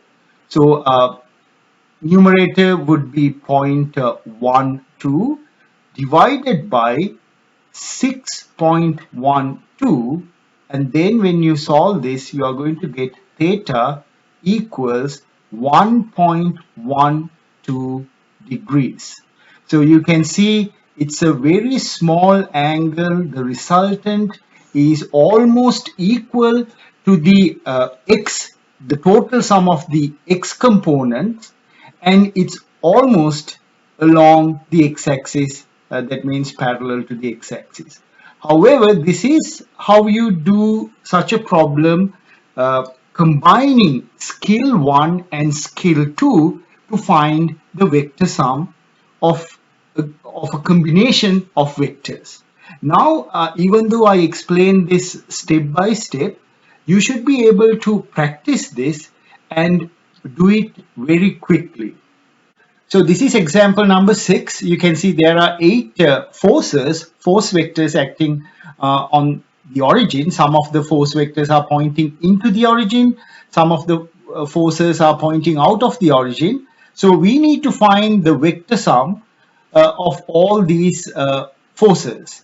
That means find the magnitude of the resultant force and find the angle the resultant force makes with the positive x-axis. So at this time, I would suggest pausing the video and try to do the problem by yourself. Now, this example looks complicated because we have 8 vectors in this coordinate system. However, if you look closely, you can really simplify the problem. Now, I'll point out this 5 Newton vector over here. You can see the 5 Newton vector is pointing towards the origin, and then this 5 Newton vector is in the reverse direction. It's again pointing towards the origin, but it's in the reverse direction. So I mentioned that these sort of vectors are called opposite vectors, and they will cancel out. So this vector will cancel out with this vector because they are equal in size and opposite in direction. Now, similarly, we can talk about this horizontal vectors. The 6 Newton vector is to the right and the 3 Newton vector is to the left. So if you think about tug of war, it's like 6 Newtons is larger than the 3 Newtons. So you are going to have a 3 Newton force, a net force of 3 Newtons to the right. So similarly, you can look at the vertical vector components, that is along the y direction. The 5 Newton force is downward and the 3 Newton force is upward. So there's a net effect of 2 Newtons in the downward direction. Now you'll come to the last pair. There's a 2 Newton force over here, so that is in this direction, and then there's a 7 Newton force over here. Again, if you look at the net result is 5 Newtons towards this 7 Newton force. So as a result, you can simplify this 8 vector combination into just 3 vectors. So let me draw those 3 vectors now. We have firstly the horizontal vectors. We have 3 Newton force to the right because this cancels out, and that I'm going to represent that by this arrow, so that is the 3 Newton force. And then vertically we have 2 Newtons downward direction, like this. So that's the 2 Newton vector. And then the 5 Newton cancels out, opposite vectors. There's a 2 Newton in this direction and 7 Newtons over there, making 45-degree angle with the horizontal. The net would be 5 Newtons making 45 degrees with the horizontal in this direction. So it's going to be like that. Something close to that. So now you can see we have decomposed, we have simplified our vectors. We have 5 Newtons over here, 2 Newtons over here, and 3 Newtons over here. And this angle, you should clearly see that's the same 45-degree angle. You can see without doing any sort of mathematics, simply by looking at the vector combination or force combination in this case, you can simplify the system. So we continue example 6, As you can see, we have simplified the problem into three vectors. The 3 Newton vector is already along the positive x-axis. The 2 Newton vector is already along the negative y-axis. The only vector that we need to decompose into perpendicular components is this 5 Newton vector. Now, I'm not going to draw the right angle triangle for as a guide, because you should be able to, by now, you should be able to do it mentally without even drawing the right angle triangle. That is finding the perpendicular components of this 5 Newton vector. As a result, I'm directly going to write down the components. First, I'll define the x component of the resultant vector as Rx. So this is Rx vector. You can see the 3 Newton force is along the positive x direction. So I have plus 3 as a result. Then the only other component in the horizontal direction is this 5 Newton contribution from the 5 Newton, that is 5 cosine 45. But you can see that's in the negative x direction. As a result, I'm going to put negative 5 times cosine 45. And then I'm going to put newtons because we are dealing with forces. And then when you simplify this, you are going to get minus 0.54 newtons. Similarly, I'm going to find the resultant vector component in the y direction, that is Ry vector. And again, upward is the positive direction. You can see there's no contribution, no vector in the positive y direction. There's a vector in the negative y direction, that is 2 newtons. So I'm going to put minus 2. And then the contribution from the 5 newtons along the y-axis. Again, it's pointing in the negative y direction. So I'm going to put minus 5 sine 45 and then newtons. So when you simplify this, you are going to get minus 5.54 newtons. So if we draw these two components on this coordinate system, you'll see that there's going to be a contribution along the negative x-axis like this. So I'll call that the Rx component. And then there's going to be a contribution in the negative Ry direction. So that's going to be a much larger, like that.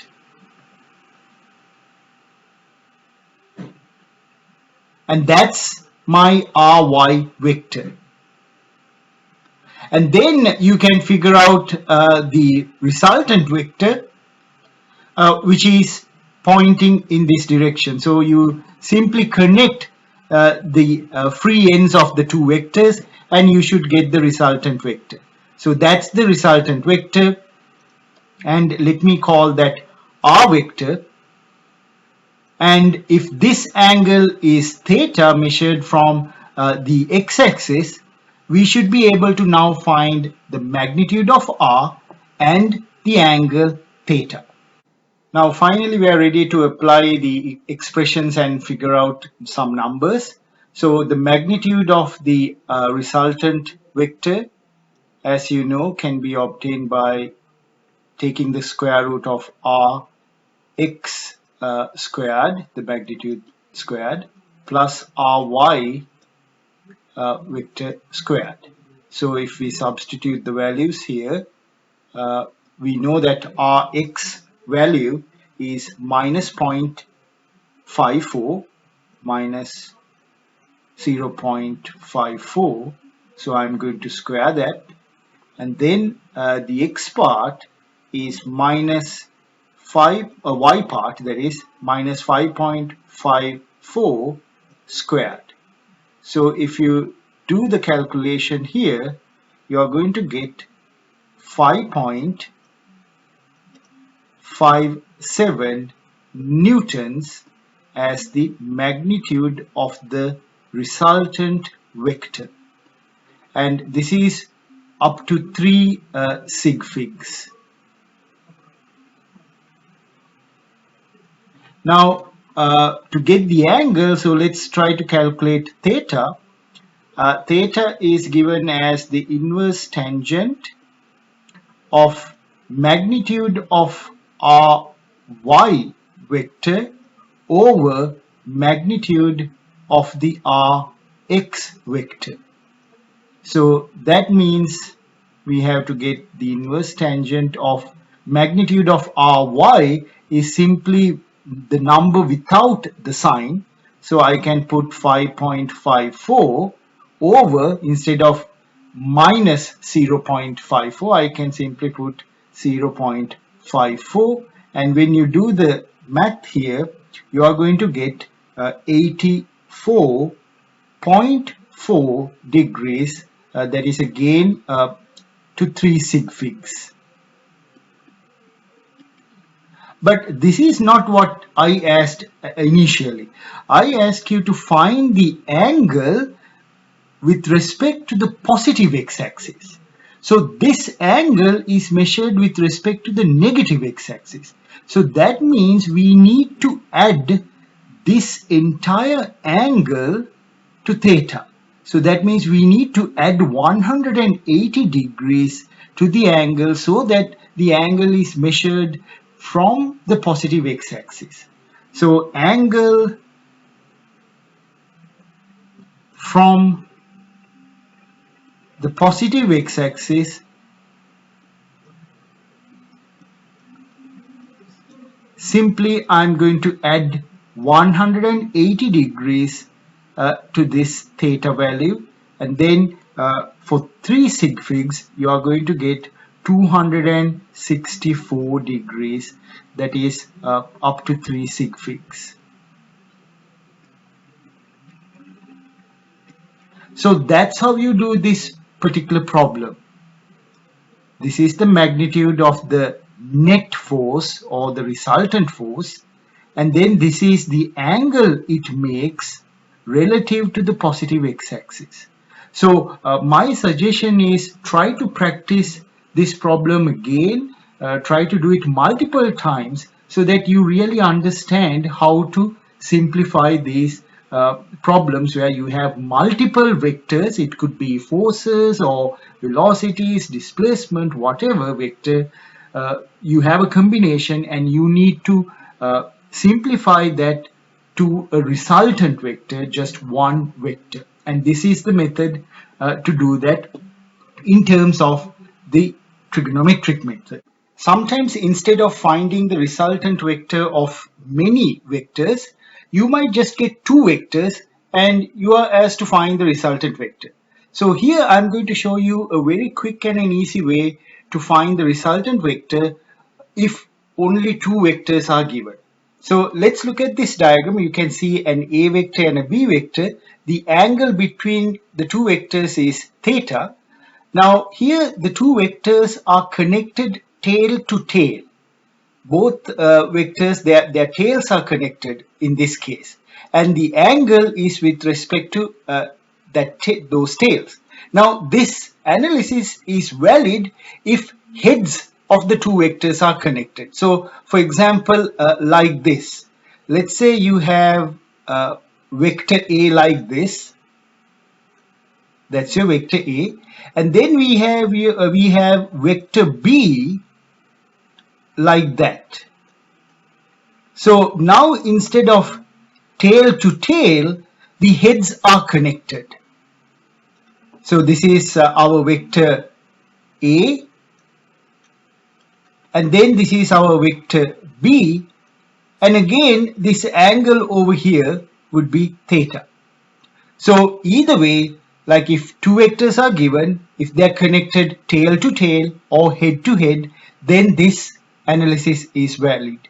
And also the other thing is that this theta, the angle between the 2 vectors, should be less than 180 degrees and greater than 0 degrees. So remember, theta should be between 0 and 180 degrees. So that's when we can use this method. So how do we find the resultant vector. So let me draw the resultant vector. Let's say over here, the resultant vector is like this.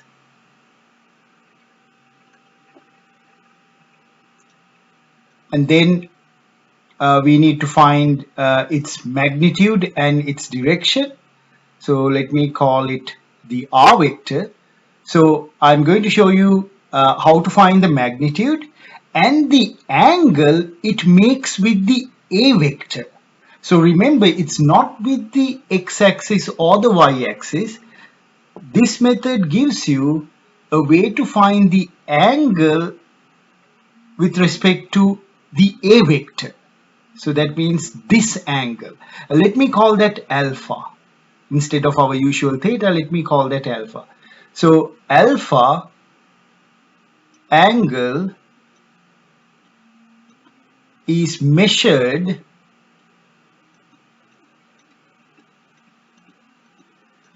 with respect to the A vector. It's not with the x-axis or the y-axis. So keep that in mind. That's a very important point. So now these are the equations that you can use. The magnitude of the resultant vector is given as the square root of A vector squared plus B vector squared plus 2 times the magnitude of the A vector multiplied by the magnitude of the B vector and multiplied by the cosine of the angle between the A vector and the B vector. So this is how you get the result, magnitude of the resultant. Then the angle alpha that the resultant vector makes with the A vector is given as inverse tangent magnitude of the B vector times sine theta divided by the magnitude of the A vector plus magnitude of the B vector times cosine theta. So I'm not going to derive how to get this expression, but it can be derived. Simply, we can use these results to find the resultant if we are given two vectors. So now I'll explain this using an example. So in this example, let's try to apply that quick method to find the resultant vector when two vectors are given. The important thing here is that this 2 Newton vector is along the x-axis. Now it does not need to be the case. However, this is a special situation where this 2 Newton vector is along the x-axis. I'm going to consider 2 Newton vector as my A vector and the 5 Newton vector as my B vector, and then this angle 60 degrees as theta. And then I'm going to substitute these values in that equation, in that expression. First, the expression is for the magnitude of the resultant vector. So that means square root of A vector squared. So this is my A vector squared. So 2 squared plus B vector squared, that is 5 squared, plus 2 times magnitude of the A vector, which is 2, times magnitude of the B vector, which is 5, times the cosine of the angle, which is in this case cosine 60 degrees. So now we can simplify this. So if you simplify this, you are going to get 4 plus 25 plus here you have 20 times cosine 60 degrees. Now you should be able to substitute for cosine 60 degrees and simplify this. So then you are going to get square root of 39 newtons, because you can see these vectors are forces. So the resultant magnitude should be quantified in terms of the units for force, which is newtons. So I can further simplify the square root. So then I'll have the magnitude of the resultant vector as, so it's going to be 6.24 newtons. 6.24 newtons up to 3 significant figures. Now I'm going to find alpha, the angle the resultant going to make with the 2 Newton vector. However, in this case, it is also the angle the resultant makes with the x-axis, because 2 newtons is along the x-axis. So alpha is equal to tangent inverse. I'm going to substitute the values. First, on the numerator, I'll have 5 times sine 60 degrees over 2 plus 5 times cosine 60 degrees. If you cannot remember this, then please look at the expression and make the substitution. And then when you simplify the numerator and the denominator, you are going to get inverse tangent 0.962. And then when you solve this, alpha, you would get 43.9 degrees up to 3 significant figures. So you can see this method is relatively quick if you know the expressions that needs to be substituted. So that's so I wanted to explain this quick method on how to find the resultant when you are given 2 vectors. Now there's another third method to find the vector sum, provided that you're given a combination of vectors. This is called the unit vector method. So unit vectors are vectors with magnitude 1, that is unity, and they pretty much gives you the direction. For example, in 3 dimension, you know there are 3 coordinates, like the x direction, the y direction, and the z direction.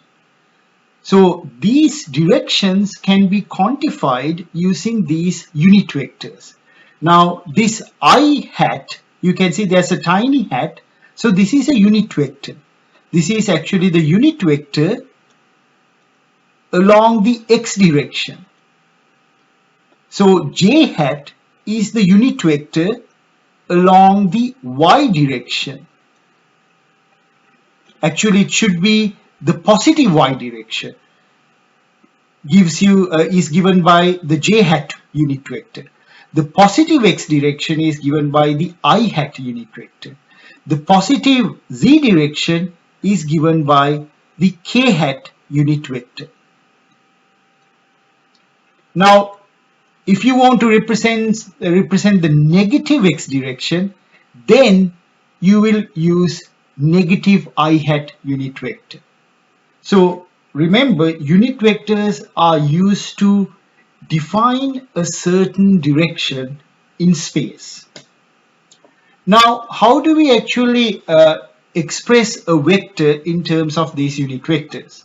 Now, as you know, this blue arrow signifies the unit vector along the x direction. So that is our I hat unit vector. This unit vector is the j hat unit vector, and this unit vector is called the k hat unit vector. Now suppose that we have an object and that object moves in this 3-dimensional space. Let's say that it moves 2 units in the positive x direction. So it moves over here. So 2 units along the positive x direction. So I'll call that 2 here. And then the object moves 3 units along the positive y direction. So somewhere around here. So it moves 3 units along the positive y direction. So let's say at that point 3. And then finally it moves 1 unit along the positive z direction. So that is in this direction. Somewhere around that. So this would be the final position of that object. So it started from the origin, it moved 2 units in the positive x direction, 3 units in the positive z direction, and it moved finally 1 unit along the positive z direction. So that means relative to the origin, the final position of the object is over here. Now, when we connect the origin to the final position, we call that a position vector. So this vector is called the position vector. Okay, and then you can see the position vector has coordinates. The x coordinate would be 2, the y coordinate would be 3, and the z coordinate would be just 1 because it moved 1 unit along the positive z direction. So I need to put the coordinate somewhere here, like over here it should be 1. Okay, now how do we express this in unit vectors? Since each direction has its own unit vector, we can multiply the number of steps or the units that are moved in a direction with the unit vector corresponding to that direction and sum all those terms up. For example, if we call the position vector r vector, so r vector can be expressed as 2 units in the direction of x vector.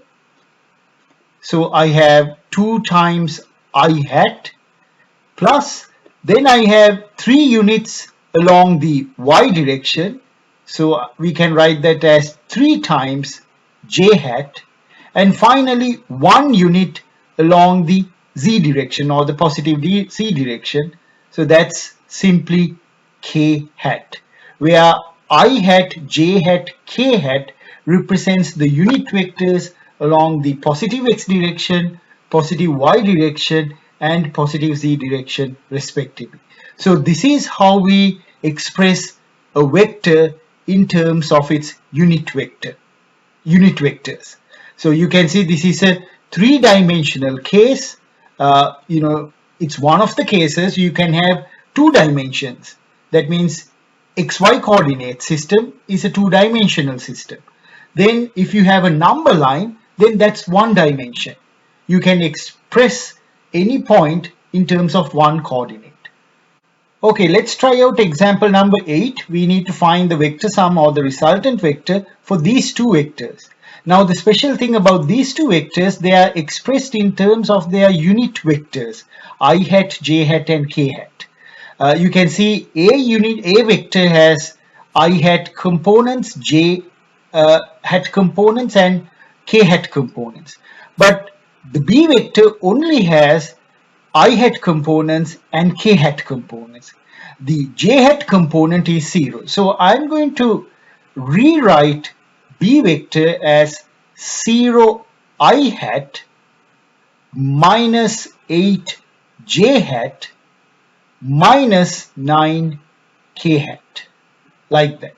And then the vector sum, usually it's given by the r vector, that is simply the a vector plus the b vector. So how do we find the vector sum? It's very easy. When we have unit vectors, we simply algebraically add the components of the corresponding unit vectors.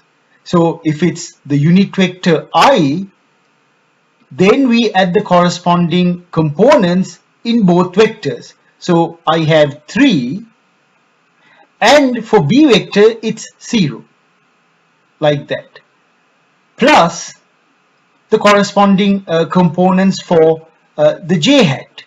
From a I have minus 2, From B, I have -8. Finally, the components for the k hat unit vector. So from A, I have 5, and from B, I have -9. So then finally, I get the resultant vector as 3i minus 10j minus 4k. So that's the vector sum or the resultant vector of these two vectors A and B. Now, finally, if you like, you can even find the magnitude of this resultant vector. So the magnitude of the resultant vector is given as the square root of the component in the I squared, the component of j vector squared, and then the component of the k vector squared. So like that. And then you would finally get the answer here. Square root of, you'll get 3 squared is 9, 4 squared 16, and then this would be 100 over here. So you will get 125, and then the answer here would be 11.2 up to 3 sig figs. So that's how you do this problem. It's relatively simple when compared to the geometric method and the trigonometric method. We can also determine a direction for this resultant vector. So here we are using a unit vector along the direction of the resultant vector. So this r hat gives you unit vector. It's a unit vector along the direction of the resultant vector. So we define it as unit vector is defined as r vector over the magnitude of the r vector. So we already calculate the magnitude of the r vector, which is 11.2. So that means we have 1 over 11.2 times the r vector, which is over here. 3i hat minus 10j hat minus 4k hat. And then you can distribute the 1 over 11.2 to 3 minus 10 minus 4, and when you simplify this further, you will get 0.268 I hat minus 0.893 j hat, and then minus 0.357 k hat. So that's the unit vector along the direction of the resultant vector r. So this describes, so this is up to again 3 sig figs. So these numbers are given up to 3 sig figs. You can see here the magnitude of the resultant vector 11.2, and this gives you its direction in terms of a unit vector along the direction of the resultant vector. So if I try to draw this geometrically, say that this is our coordinate system. So this is, let's define the axis. So this is, let's say, along the I hat direction, then this is along the j hat direction, and then this is along the k hat direction. Now let's say, for example, our resultant vector is somewhere here in this direction. I'm just assuming it's as an example. Let's say that's the resultant vector. then the unit vector over here is in that direction, and its length is just unity, just 1. It's along the direction of the resultant vector. Okay, so that's how you do this problem. So the vector sum is straightforward. You just combine the I components, the j components, and the k components separately, and that's how you get this one. And if you are interested in finding the magnitude of that resultant vector or the vector sum, this is how you do that. And if you want to find the unit vector along the direction of the resultant vector, then this is how you do that. The unit vector along the direction of the resultant vector also gives the direction of the resultant vector. So this is how you do this particular problem. Let's try out example number 9. So we are given a vector in its unit vector terms I and j. Find the magnitude and the direction of the following vector. So you should clearly see that this is a two-dimensional vector. It's a 2D vector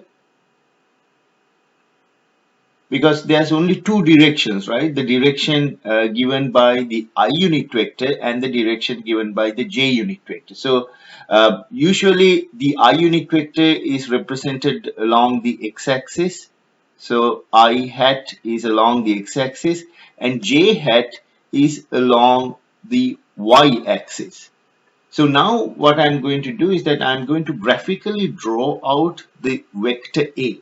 So you can see that there are 4 units along the I hat direction for the A vector. So that means, like, if I try to draw this to a scale, I have 1, 2, 3 and 4. 4 units along the I hat direction. So I'll try to draw out that vector like this. So that's that vector. So that is 4 I hat. And then the vector A comprises of 3 units along the j hat direction.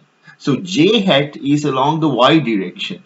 Now since this is a vector sum, I'm going to use my knowledge in trigonometric method, the graphical method, in order to help me to get this vector. So what I'm going to do next is use the head to tail method to connect the 3j vector with the ij vector. So you can see here, like, again to a scale, there are 3 units along the y direction, something like that, and then I can construct that vector in this way. So that would be my 3j hat vector. So I have, usually the vector is along this direction, but I can slide that vector so that its tail connects with the head of the 4i vector, because sliding a vector does not change it. And then you can see the resultant vector or the vector sum is provided by connecting these two ends. So I'll use a different color for that. So like here, if I connect these 2 points,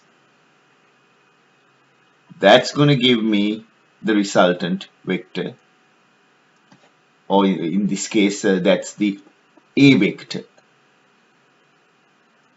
Okay, so now graphically we have constructed this A vector. Now what we can do is we'll go on and find the magnitude. So the magnitude is clearly given by the Pythagorean theorem, right? We have a right angle triangle here. So the sum of this side plus the sum of this side gives the total vector. So I can write the magnitude of the A vector is equal to the square root of this side. So the size over here is 4i unit vector squared plus 3j unit vector squared. Now, as I told you, the I and the j unit vectors, as the name implies, their magnitudes are just 1. So I hat magnitude of this is equal to j hat, the magnitude of this vector, equals 1. That's why they are called unit vectors. That's one reason they are called unit vectors. Okay, so as a result, then this magnitude simply can be given as square root of 4 squared plus 3 squared, and that would be square root of 25, which is simply 5 units. So the units are not given, whether it's meters or newtons or something else. So that's why I represent it as 5 units, because the units are not clearly specified. So that's how you get the magnitude. But now how do you get the direction? Again, you can use the right angle triangle. You can define this angle as theta, and you can find theta. So you know how to do that.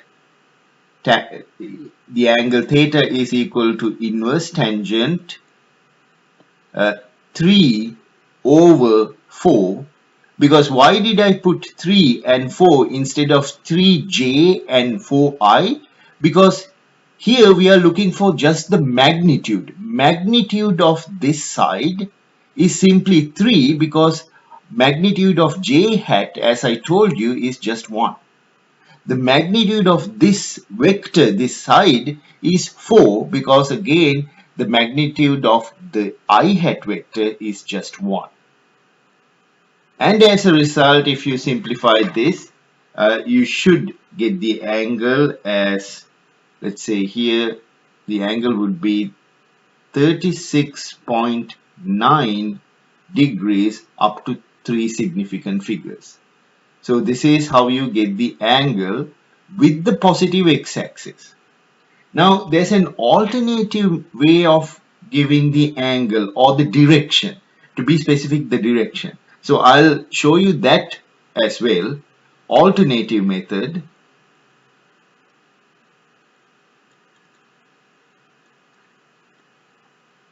So in the alternative method, just like in the previous example that I did, instead of giving the direction as an angle from the positive x-axis, we can give the direction as a unit vector along the direction of the a vector. For example, if I'm going to say that this is the unit vector along the a vector, and let me represent that by a hat,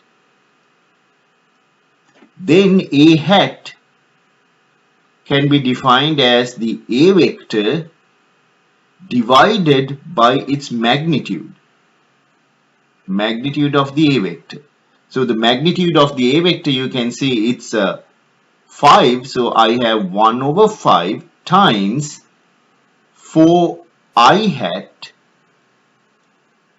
plus 3j hat. And then I can distribute this. I get 4 over 5 I hat plus 3 over 5 j hat.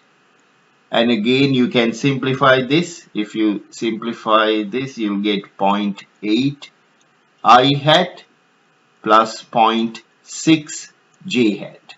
So this is the other way of representing the direction as a unit vector along that resultant vector A.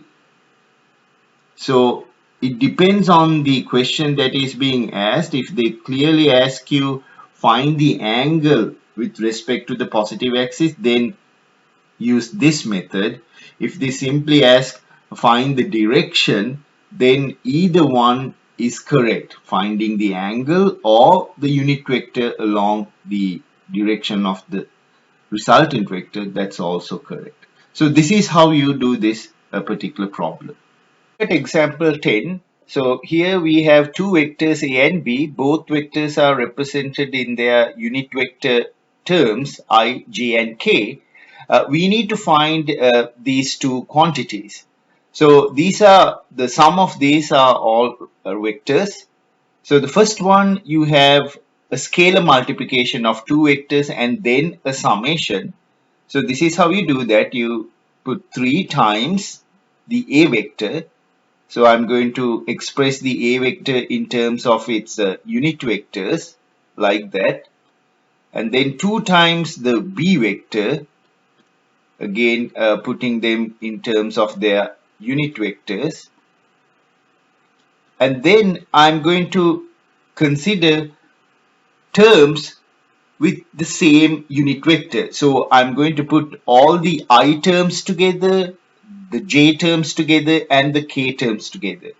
So all the I terms would be, there's a 6 here, and then there's a minus 2 here. So you have 6 minus 2, and then plus all the j unit vector terms. So there's no j term here, but there's a j term here, and that's a 4. 2 times 2, that's 4. And then plus all the k terms. I have here a 9, and then I have a minus 4. So then the result would be simply 4i hat plus 4j hat and then plus 5k hat. So you can see 3 times a plus 2 times b is again a vector because it's expressed in terms of I, j, k unit vectors.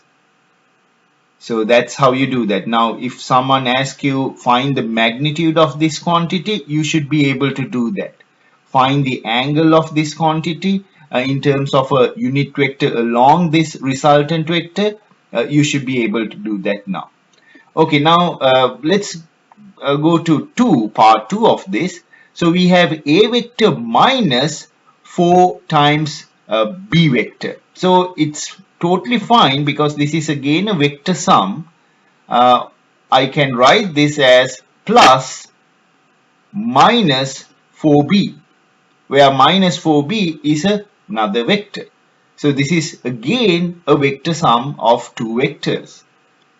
So I'll do the same process. I'll write the a vector 2i hat plus 3k hat, and then I'll write plus minus 4 times the b vector minus I hat plus 2j hat minus 2k hat, like that. And then again, just like in part 1, I'm going to put I vector terms separately, the j vector terms separately, and the k vector terms separately. So if I look for I terms, I have 2 here, and then a plus 4 from there, and that's my I term.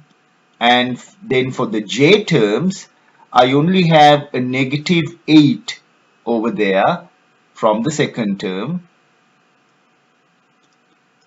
And then for the k's, I'll have a 3 here and then a plus 8 from the second term. Okay, so then the answer for part 2 would be 6i hat minus 8j hat plus 11k hat. So that's how you get the vector sum of this, a minus 4 times b vector. Okay, now let's look at example number 11. So we have to find the resultant vector, that is this blue vector, in terms of its unit vector. So let me first represent the sides of this vector triangle. This one A, this is B, and that is C. And then since we need the unit vectors, I'm going to define the unit vector along this eastward direction as my I hat vector, and the unit vector along the north south line towards the north, that's j hat unit vector. So a person starts from point A and then moves to point B in a northward direction, and then finally the person turns to the east and moves 2 kilometers. So we want to find this AC vector in terms of the unit vectors I and j. As you can see, a AC vector is simply the vector sum of AB vector and BC vector. So first, that means I need to write AB and AC in terms of the unit vectors. So if I write AB vector, you can see that is pointing northward 1 kilometer, that is the magnitude of that vector, and the direction is given by this j hat unit vector. So I can write this as 1 kilometer j hat, and always remember to put the units kilometers. Okay, and then BC, similar to that, 2 kilometers, that's the magnitude, so you put 2 times I hat, and then you can put kilometers. So the resultant vector AC from this vector triangle, you can see AC is nothing but AB plus BC, that is the vector sum of AB and BC. So I can write this AC as I j hat plus 2, 1 j hat plus 2 I hat and kilometers. Or you can, kind of change the order. You can put it as 2 I hat plus 1 j hat kilometers. So that's your answer. That's the resultant vector in terms of its unit vectors I and j. Now remember, this resultant vector is nothing but a displacement vector. You can see it's called the resultant displacement, because when the person is moving, that means he's displacing from one point to another point. So 1 kilometer is a displacement in the north direction towards the north, and 2 kilometers is a displacement towards the east side.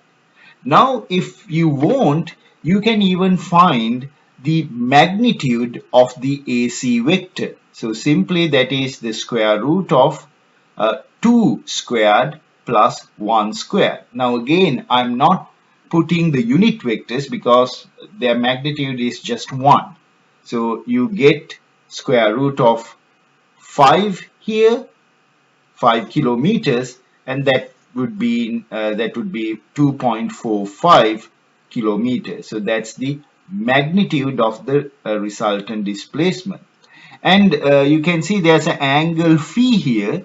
So even we can measure that angle using the inverse tangent relationship, y part divided by the x part, or in this case the opposite side over the adjacent side. So the opposite is 2 kilometers, that's the size of the opposite side, over 1 kilometer, that is the size of the adjacent side. So the kilometers cancels out, and for up to 3 significant figures, you'll get the angle as 63.4 degrees. Now remember, this angle is measured from north towards the south. So from north towards, actually not south, towards the east side. Okay, so that's how the angle is defined. It's 63.4 degrees from north towards the east. Example number 12, we have to find the resultant vector for these A and B vectors in terms of unit vectors. So the vector sum is the resultant vector. So if you want to find it graphically, you can just connect the free ends of the A and B vector, and you should get the resultant vector. So that's the resultant vector. Now you should also know that the resultant vector is nothing but the sum of the individual component vectors along the x direction and the y direction for these a and b vectors. So that means, again graphically, these are the component vectors. So for a vector, you have a component like that. And for b vector along the x direction, you have a component like that. And then the y components, for the a vector, it's like that. And for the b vector, it's like that. So now you need to find those x and y components and simply add the x component together and the y components together. So that's how you get the resultant vector. So in symbolically, this is how you do that. So let me call this as our r vector. So that's the resultant vector r vector. And then I can have Rx vector. So that means the x component of the resultant vector. Now without even thinking about the right angle and the angles, you should be able to directly express this x component of the R vector as 5 times cosine 20 degrees plus 4 times cosine 60 degrees. Because we have done this previously, now you should be in a position to directly write down these components by looking at the diagram. So that means here you have this 5 cosine 20 side, and here you have the 4 cosine 60 side. Now we need to express this in terms of unit vectors.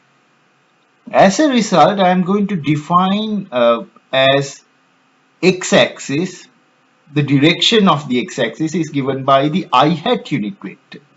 And the direction of the y-axis, the positive y-axis, it's given by the j hat unit vector. So this is kind of the convention. So that means this is not complete. This is, you can see, it's just the magnitude. So I need to now put the unit vector along that direction. So that is I hat, and finally the SI units, meters, because this is a displacement. So that's how you get the x component of the resultant vector. Now if you simplify this, you should get 6.70 I hat meters as the x component vector for the resultant. Now similarly, you should be able to find the y component of the resultant vector. Here you will have 5 sine 20 and 4 sine 60. So you add those components. So you have 5 sine 20 degrees plus 4 sine 60 degrees.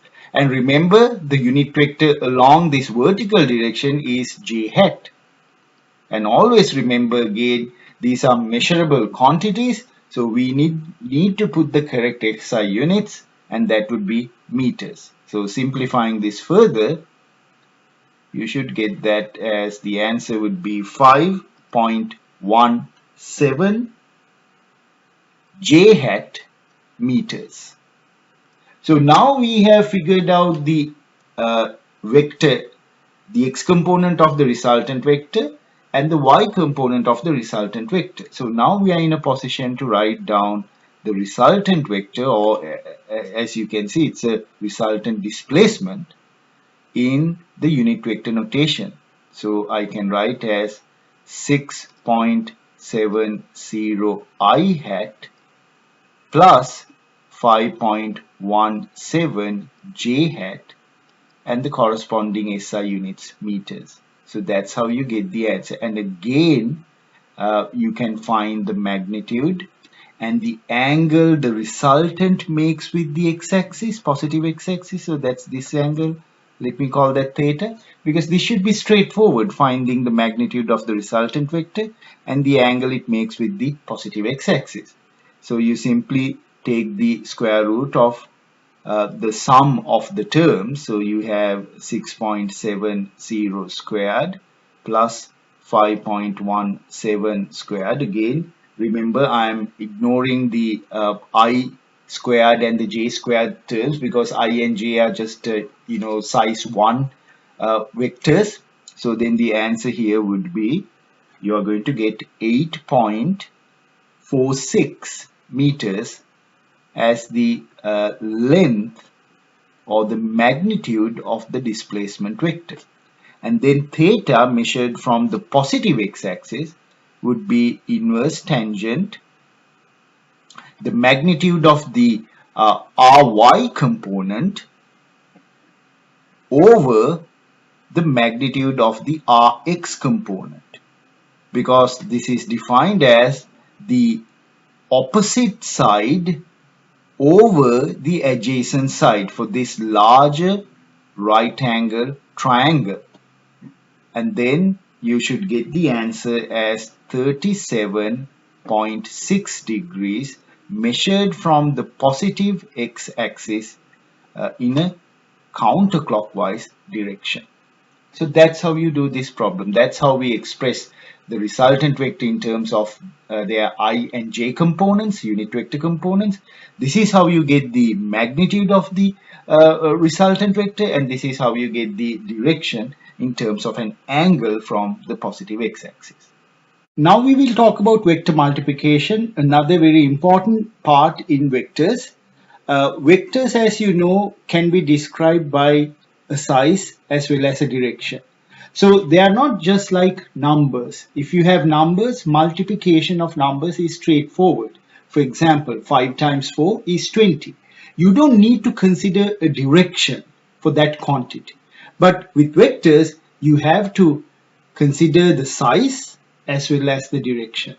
As a result, when we study vector multiplication, we break it up into two parts. The first situation, which I call case 1, is where you have vector 1 and vector 2. You multiply those two and you end up with a scalar. A scalar is simply a number that has a size. It can be described completely by a size. Case 2, situation 2, is where you have two vectors. You multiply the two vectors and you end up with a vector. That means you need to describe the result by a number and a direction. So this operation, vector multiplied by vector, you get a scalar. This operation is represented by a dot, and it's called the dot product or the scalar product of two vectors. This operation, where you multiply a vector by another vector and you end up with a vector as the result, is called the cross product, or it's called the vector product, because the result is a vector. In the previous one, it's called the scalar product because the result is the scalar. So now let's study both of these situations in detail. Okay, let's define the scalar or the dot product between two vectors. As an example, I am going to consider vector A and vector B. The smaller angle between these two vectors is phi. In that case, the scalar or the dot product between A and B is written like this: vector A dot vector B. So if you see this notation, this multiplication, that means it's a scalar multiplication between vector A and vector B. the definition of this scalar multiplication is magnitude of A vector multiplied by magnitude of B vector multiplied by the cosine of the angle between the two vectors. Now this angle is the smaller angle between the two vectors. So smaller angle means it's always less than 180 degrees and greater than 0 degrees. Now in our general physics course, you will come across this scalar product many times. So it's a good idea to remember this. And as a result, I'll box this expression. This is very important to note down. Now, there are several other things that you need to know about the scalar product between two vectors. Always the scalar product gives you a number. That means something that has a magnitude. So there's no need to find a direction for the scalar product between vectors because it's just a number. Gives a number. Another important thing is that don't confuse the A dot B with a vector sum. So A dot B is the scalar multiplication between two vectors. And this is not the vector sum between the two vectors, between A vector and B vector. It's not the resultant. So keep that in mind. A dot B is a product, whereas vector sum is like A vector plus B vector. So these two are completely different things. Next important thing to note down is the dot product is valid when the two vectors are connected tail to tail, like here. So you can see this is tail to tail. Or the two vectors are connected head to head. That means we have, let's say that's our B vector, and then here we have our A vector, and then again the angle over here is phi. So if it's tail to tail or if it's head to head, then this method, the scalar product, this method or the scalar product is defined. Let's call this definition number 1 for the dot product between two vectors.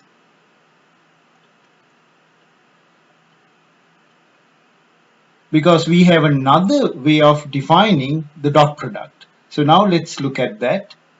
So this involves expressing vectors in terms of their unit vectors. So vector A is expressed in terms of j hat and k hat unit vectors. Similarly, vector B is expressed in terms of I hat, j hat and k hat unit vectors. When the vectors are expressed in their unit vector terms, we can define the dot product between the two vectors like this. Again, just like the previous one, this is something important to note down. So I call this definition number 2.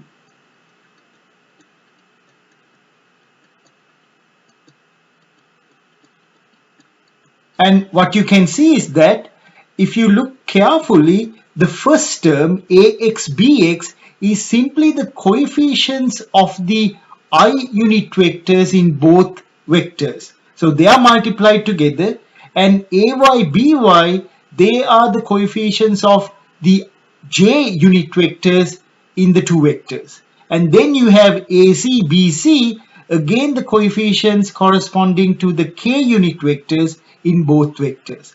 So you can see this entire thing is simply a number.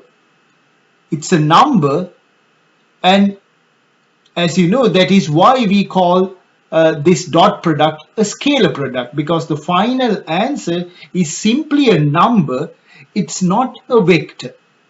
Another important thing about the dot product is the commutative law.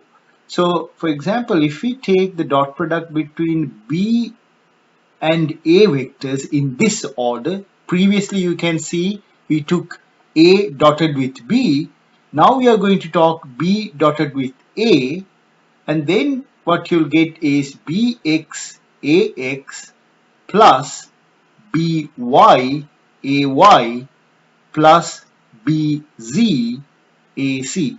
However, within a term, if you interchange these values, it's not going to change anything. So this is the same as AX BX plus AY BY plus AZ BC. So that means, according to the way we defined over here, that's equal to A dotted with B. So that means we have A dotted with B vector is equal to B dotted with the A vector. Or in other words, we call this the commutative law.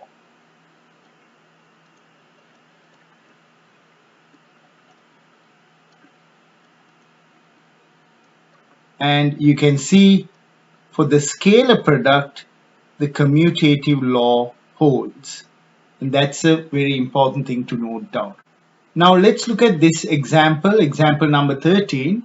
Here we are given two vectors and we need to take the scalar product between them. So as you know, we have two methods to get the scalar product or the dot product. If I recall the first method that I told you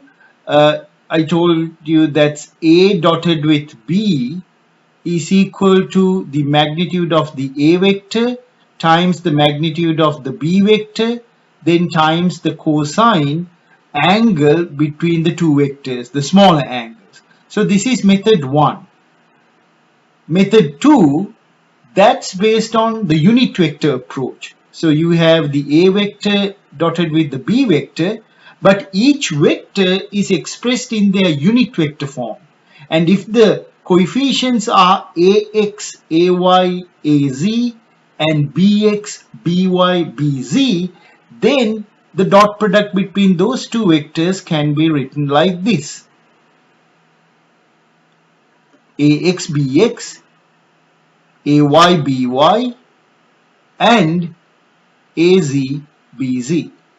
Now, if you look at this problem, the easiest way is to do it in terms of definition 1 or method 1.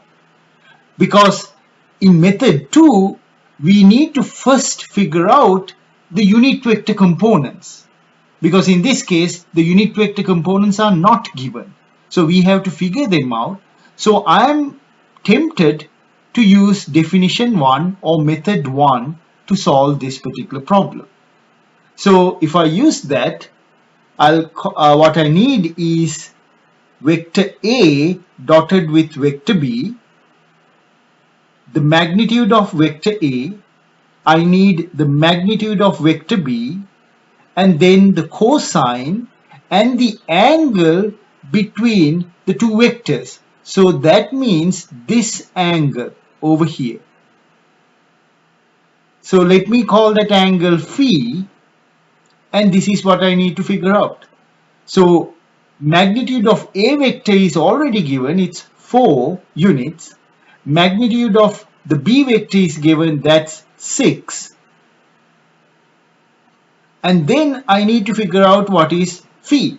You can see the angles are measured from the positive x-axis. A makes an angle 15, B vector makes an angle 75. So the angle between A and B, the smaller angle between A and B is 75 minus 15, which is 60 degrees. So cosine 60 is 1/2. So we have 24 multiplied by 1/2. So that means what we get is 12 units. So that's the answer. That's the answer for this particular example problem. And the dot product is a scalar. So you are only going to get a number. There's no direction for this one. Okay, so given the problem, you have to figure out which method you are going to use. So in this case, you can actually resolve this vector into its perpendicular components, both vectors, and figure out their I and j components. Because this is two-dimension, you don't have a k component. You can do that, and then you can substitute for this expression and figure out the a dot b value. However, I used definition 1 because for this problem, it makes more sense to use definition 1. Now in this example, example number 14, again we are given two vectors a and b, and we are asked to find the scalar or the dot product between the two vectors. Now, as I told you, we have two definitions and pretty much two methods to solve this problem. So the first method, a dotted with b, is equal to the magnitude of the a vector, magnitude of the b vector, times the cosine angle between the two vectors. Or we can use the definition 2 that involves unit vectors. A dotted with b is equal to ax bx plus ay by plus az bz. So which one are we going to use to solve this problem? It's obvious that since the two vectors are represented in their ijk form, it makes total sense to use this method because it's convenient. We can use this method, but we need to find the magnitudes and the angle. So method 1 or definition 1 will take more time to get the answer compared to method 2. So I'm going to simply use method 2. So a dotted with b vector, simply the multiplication of the coefficients of the I terms plus the coefficients of the j terms plus the coefficients of the k terms. So for I terms, I get 2 multiplied by minus 1 plus for the j terms, I get minus 3 multiplied by 6 plus then the k terms, I get 5 multiplied by minus 3. So that means I'm going to get a minus 2 here, then I'll get a minus 18 over here, and then again a minus value minus 15. And then this would be, I have minus 20 here, minus 35. So minus 35 is the answer. There are no units given. Now in example number 15, we are going to find the angle between the two vectors that we discussed in the previous example. So if you remember, a vector was given as 2i hat minus 3j hat plus 5k hat, and the b vector was given as minus I hat plus 6j hat minus 3k hat. So now we need to find the angle between these two vectors. Now there's another way of representing these vectors. Instead of using the ijk notation, you can use this method, which is similar to the one that I have used over here, and it is still correct. If you represent the a vector like this, that is totally fine. However, in our general physics course, we rarely use this notation to represent vectors. But just want to let you know that this is also correct. This is not wrong. Okay, so we need to find the angle. So let's say that we have our coordinate system. So this is our x direction, this is our y direction, and then this is our z direction. Let's say that a vector is like that, and then suppose that B vector is like this, oriented, and then we need to find the angle between the two vectors. Let's suppose that the angle is theta. How are we going to find this angle? For that, we can use the definition of the dot product, right? So we have two ways of defining the dot product between two vectors. As you know, A dotted with B is equal to the magnitude of the A vector, magnitude of the B vector, times, so A times B, times cosine of the smaller angle between the two vectors. Or we can define the dot product like this. If the dot product are expressed in terms of I, j, k unit vectors, or in this way, it's just the coefficients. You multiply the coefficients for the coefficients of the I component, j component, and k components. So you get like ax, bx plus ay, by plus az, bz. Either way, you are going to get just a number.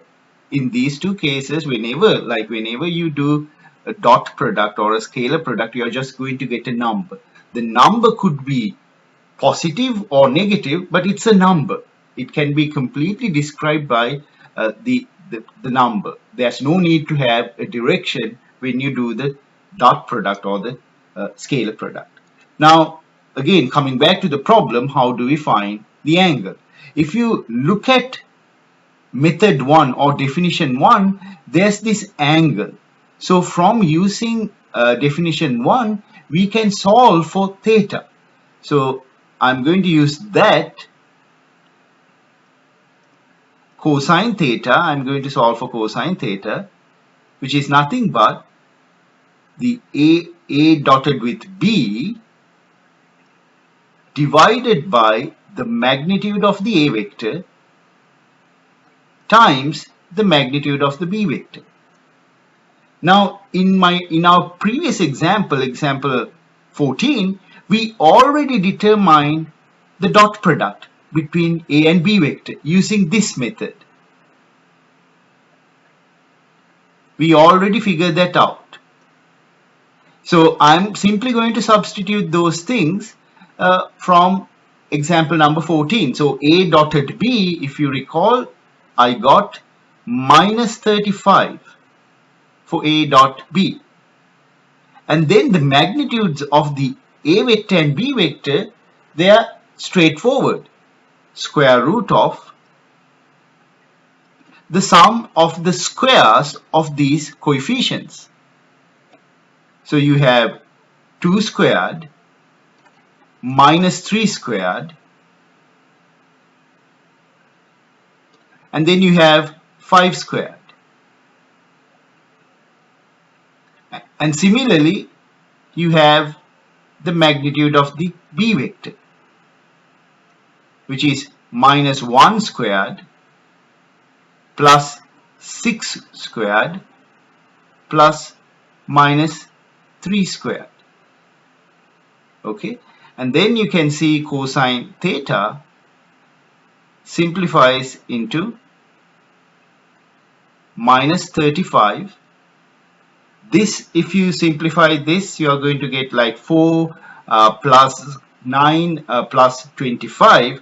So that's going to give you a square root of 38.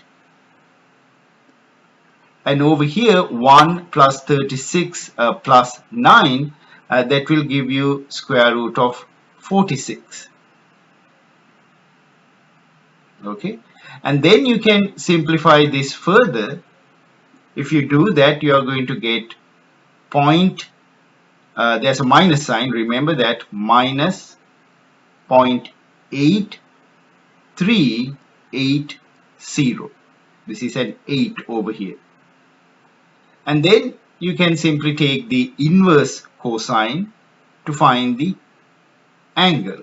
So theta is given by inverse cosine minus 0.8380. and then when you solve this, you'll get theta is equal to 147 degrees, which is up to 3 sig figs. So here theta is less than 180 degrees and larger than 0 degrees. So it is the smaller angle between the two vectors.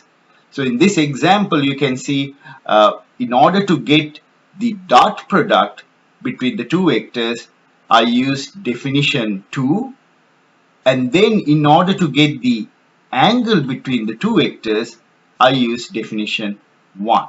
So in some cases, as explained in this example, you may need to use both ways of defining the dot product between two vectors. Now let's look at example number 16, where we need to find the scalar or the dot product of unit vectors. So that means I dotted with I, j dotted with j, k dotted with k, like that. How do we find this? So again, we have to use either definition 1 or definition 2. I'm going to use definition 1 for this case.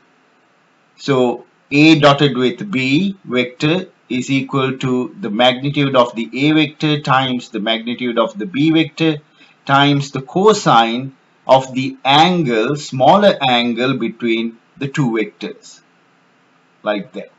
So let me first draw these unit vectors in a coordinate system. So then you will understand the angles between these unit vectors. So if we consider an xy coordinate system like this, so I can call this my x direction, and that is my y direction, and then this is my z direction, and that's the origin.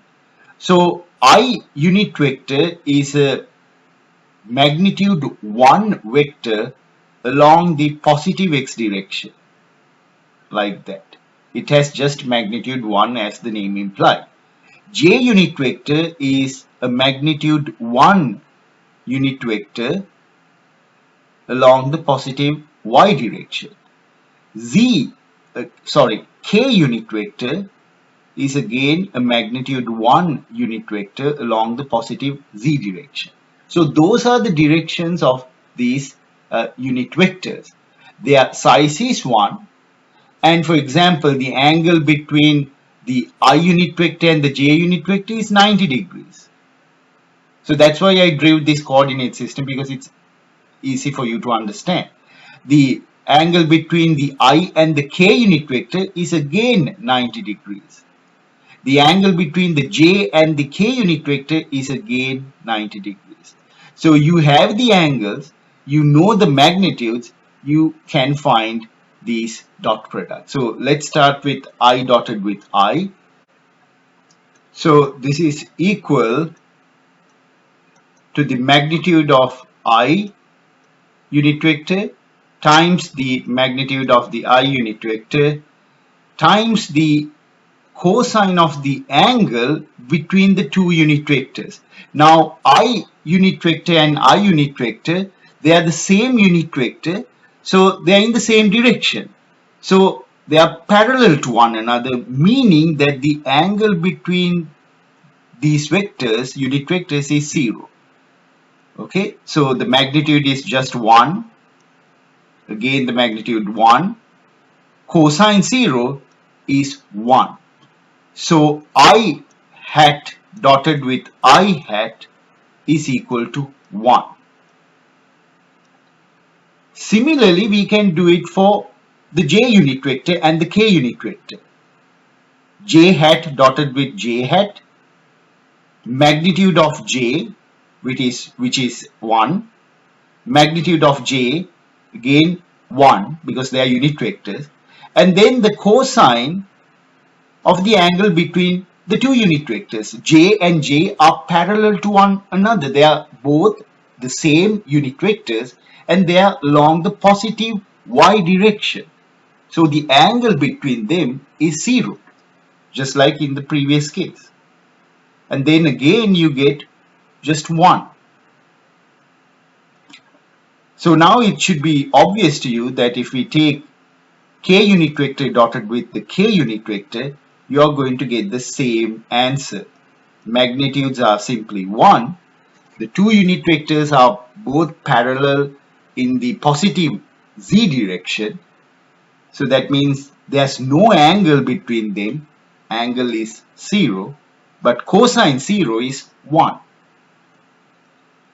So we have this result. So I can summarize this. I hat dotted with I hat equals j hat dotted with j hat equals k hat dotted with k hat equals 1. So this is again an important result to note down, especially when we do the dot products or the scalar products between unit vectors. Now we can try out what will happen to j dot I dot j, I dot k, those types of scalar products for unit vectors. So I'm going to start with I hat dotted with j hat. So again, I'll just write down the result. Magnitude 1 for I unit vector, magnitude 1 for j unit vector, and the cosine of the angle between the two unit vectors. You can see I unit vector is in this direction, j unit vector is in this direction. The angle is 90 degrees. Now you should know what is cosine 90. Cosine 90 is 0. So then the answer here would be 0. Similarly, you can find I unit vector dotted with the k unit vector. You are going to get the same result. 1 times 1 cosine 90, which is 0. As a result, the entire answer becomes 0. And then j unit vector dotted with the k unit vector, that is again the same result. Because these two unit vectors are perpendicular to one another, so they make an angle of 90 degrees, and cosine 90 is just 0. Okay. Now, since the commutative principle, commutative law is valid for the scalar product, these are all the same. If you take I dotted with j, that is the same as j dotted with I unit vector, and then I unit vector dotted with k unit vector, that's the same as k unit vector dotted with the I unit vector. And then finally you have the j unit vector dotted with the k unit vector. From the commutative law, you can change the order of these two unit vectors, that is k unit vector dotted with the j unit vector is the same one.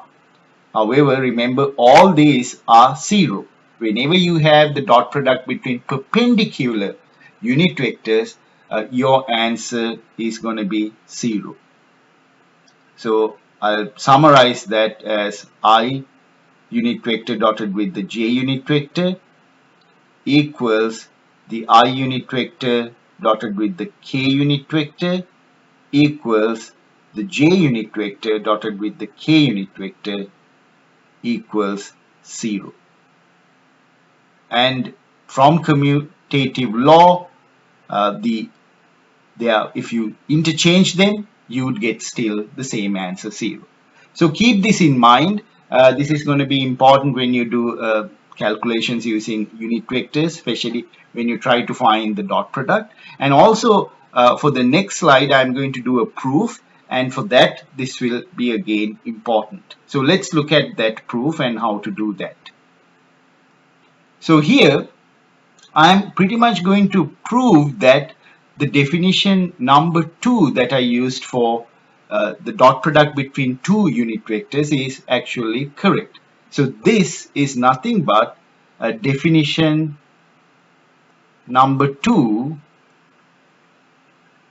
that I discussed earlier for the scalar or the dot product between two unit vectors.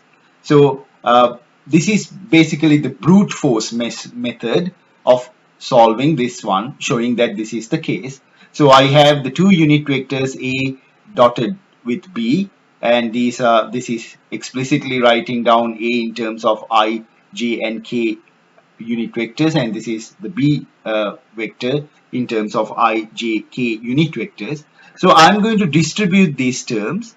So the first term I'll have ax, bx, and then I dotted with I. So I have I hat dotted with I hat. And then I'm going for ax by plus ax by, and that is I hat dotted with j hat. I hat unit vector dotted with the j hat unit vector. And then the final term for the ax, that would be ax bz I hat dotted with k hat unit vector.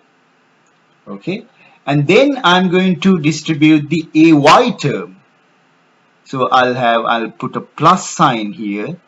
I'll have ay bx, so that means j hat dotted with I hat. Then I'll have ay by j hat unit vector dotted with the j hat unit vector plus ay bz, that is j hat unit vector dotted with the k hat unit vector.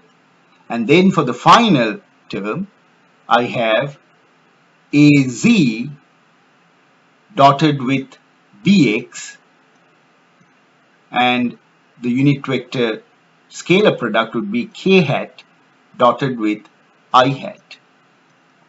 And then I have az times by, that is k hat dotted with j hat.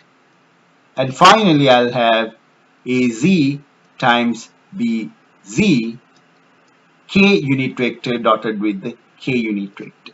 So now we already talked about the dot product between scalar, the dot product between unit vectors, and you can simply see that the only terms that are positive are these terms. So this is just 1, this is 1, and this is 1. The rest are 0. So this is 0, this is 0, this is 0, this term is 0, this term is 0, and this term is also 0. So as a result, the dot product simplifies to ax times bx plus ay times by plus az times bc. And this is what I call definition 2 of the scalar product between two vectors.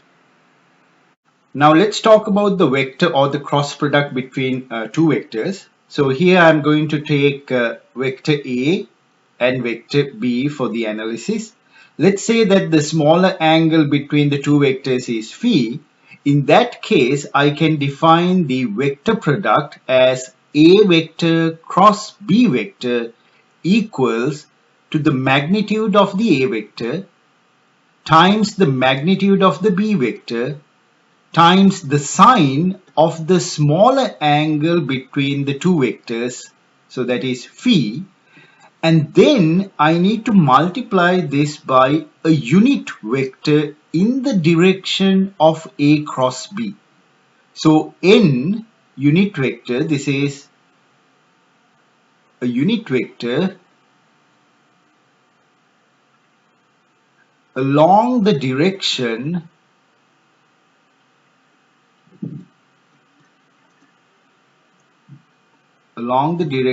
of A cross B.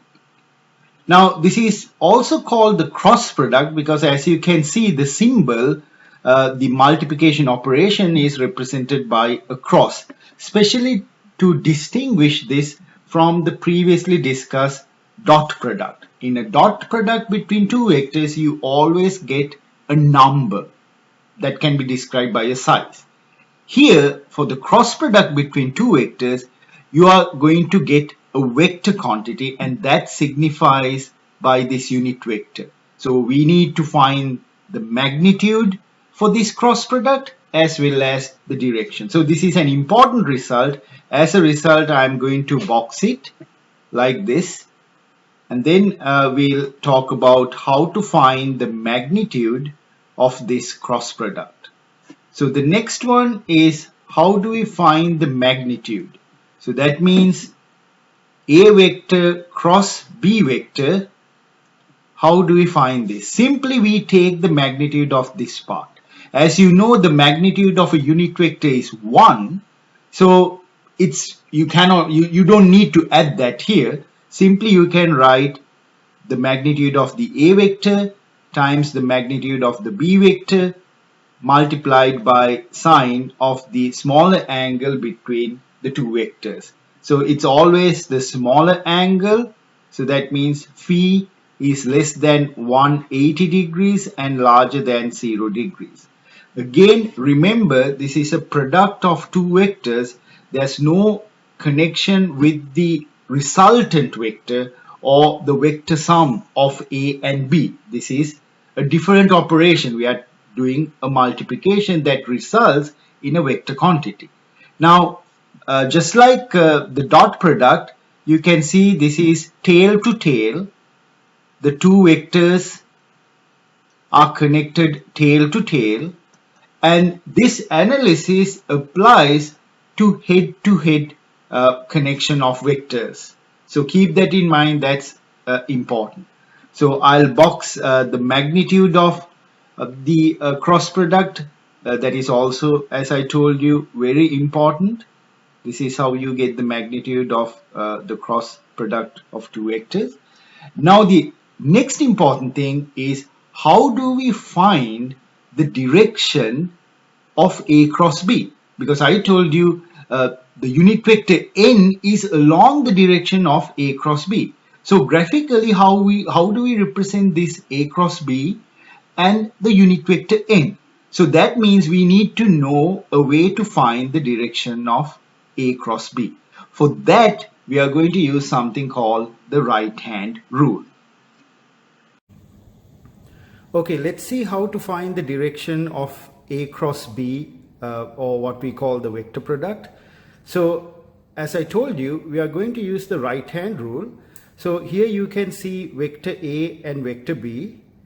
What I'm going to do is that I'm going to use my right hand, keep my right hand along with vector A, and then curl or sweep my fingers towards vector B like that.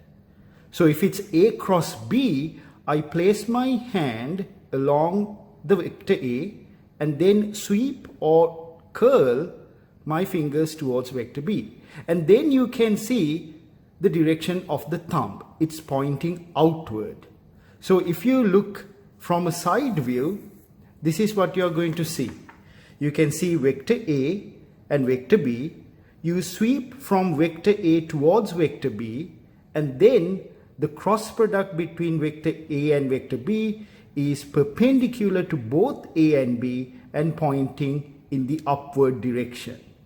Okay, so n hat represents the unit vector along this direction, that is the direction of the cross product A and B. Now if you look at the direction of B cross A, that is this one, as you can see, in this case what I'm going to do is that again I have to use my right hand to apply the right hand rule. Now I keep my right hand along vector B and then try to move it towards vector A. But as you can see, this is not the right way to do it. I cannot curl my fingers in that direction.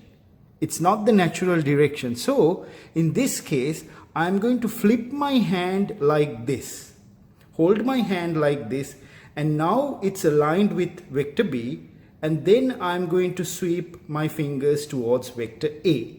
And then you should be able to see that my thumb is now pointing downward. So on a side view, this is what it looks like. So you move from vector B towards vector A, your right hand, the fingers of your right hand, and then the cross product B cross A is pointing downward. And in terms of the previous unit vector, that's the opposite direction. So that's why I have a negative sign over there. So now if we combine both cases, like here, you can see A cross B, that vector direction is pointing upward, but B cross A vector is pointing downward. Their magnitudes are the same, but they are in opposite directions.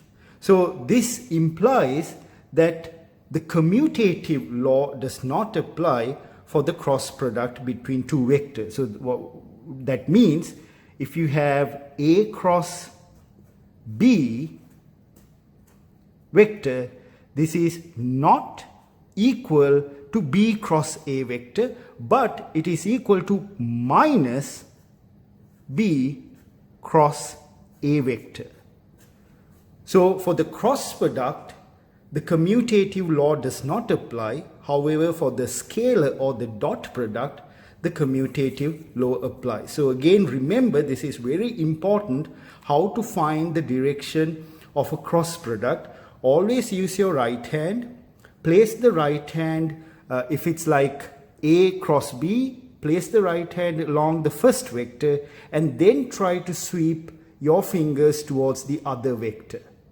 Then look at the thumb. The direction of the thumb will give you the direction of the cross product. Over here, you cannot do it like this. So you have to flip your hand like that and then sweep from B towards A, and then the thumb is pointing downward. So that's how you basically do this, figure out the direction of a cross product. Okay, now let's look at an example. So example 17 tells us to find the vector or the cross products of the following two vectors. So the two vectors are vector A and vector B. Their magnitudes are given. The angle between the two vectors is 30 degrees and both vectors are coplanar. That means they are on the same plane, the plane being XZ plane. So when we try to find the cross product, there are two ways of finding it. For example, one could find A cross B. So that's one cross product for these two vectors.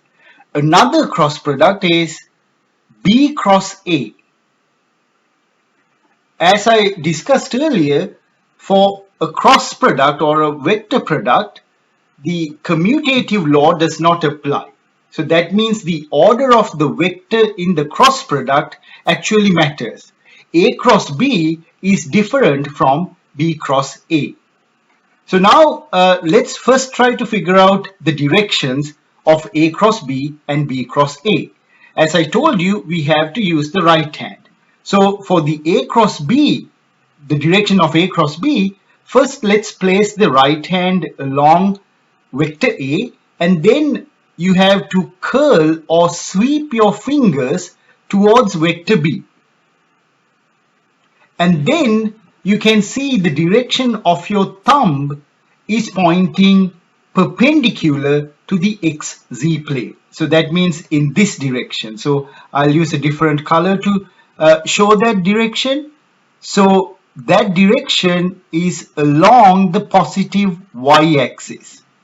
So that's the direction of the A cross B product or the A cross B vector. And a unit vector in that direction, I can represent n hat as the unit vector in that direction. Now, if you go to B cross A, it's the other way around. So now you place your right hand along the direction of B vector, and then you try to sweep the fingers towards the A vector, like that. You will see that you have to flip your hand so that the thumb is pointing downward in this case. So as a result, the direction of the vector B cross A is now in the negative y direction. So this is the direction of the vector B cross A. And relative to the n unit vector, we can also define a unit vector for this case. So the unit vector is pointing in this direction, and with the previous unit vector we can simply say that's minus n hat, because we already know the size of a unit vector, it's 1. So the direction is pointing downward, it's the same magnitude, but since the direction is reversed, that's why we put a negative sign over there. So now we know the direction of A cross B vector as well as B cross A vector. Now let's look at the magnitude. So the magnitude of the cross product A cross B is defined like this: the size of A vector multiplied by the size of B vector multiplied by the sine, the smaller angle between the two vectors, which is phi. So now I am ready to substitute the values. Magnitude of A vector is 4. Magnitude of the B vector is given as 5. And sine, the angle between the two vectors, is 30 degrees. Okay. So sine 30, you should know that's 0.5 or 1/2. So 20 times 1/2 is 10 units. So that's the size of A cross B vector.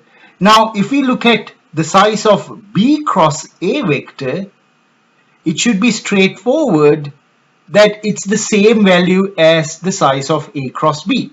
So B cross A, I'll basically write down the definition, the magnitude of the B cross A vector, and you can see it's the same value. So you end up with the same 10 units of magnitude. So we know that the magnitudes of A cross B and B cross A are the same.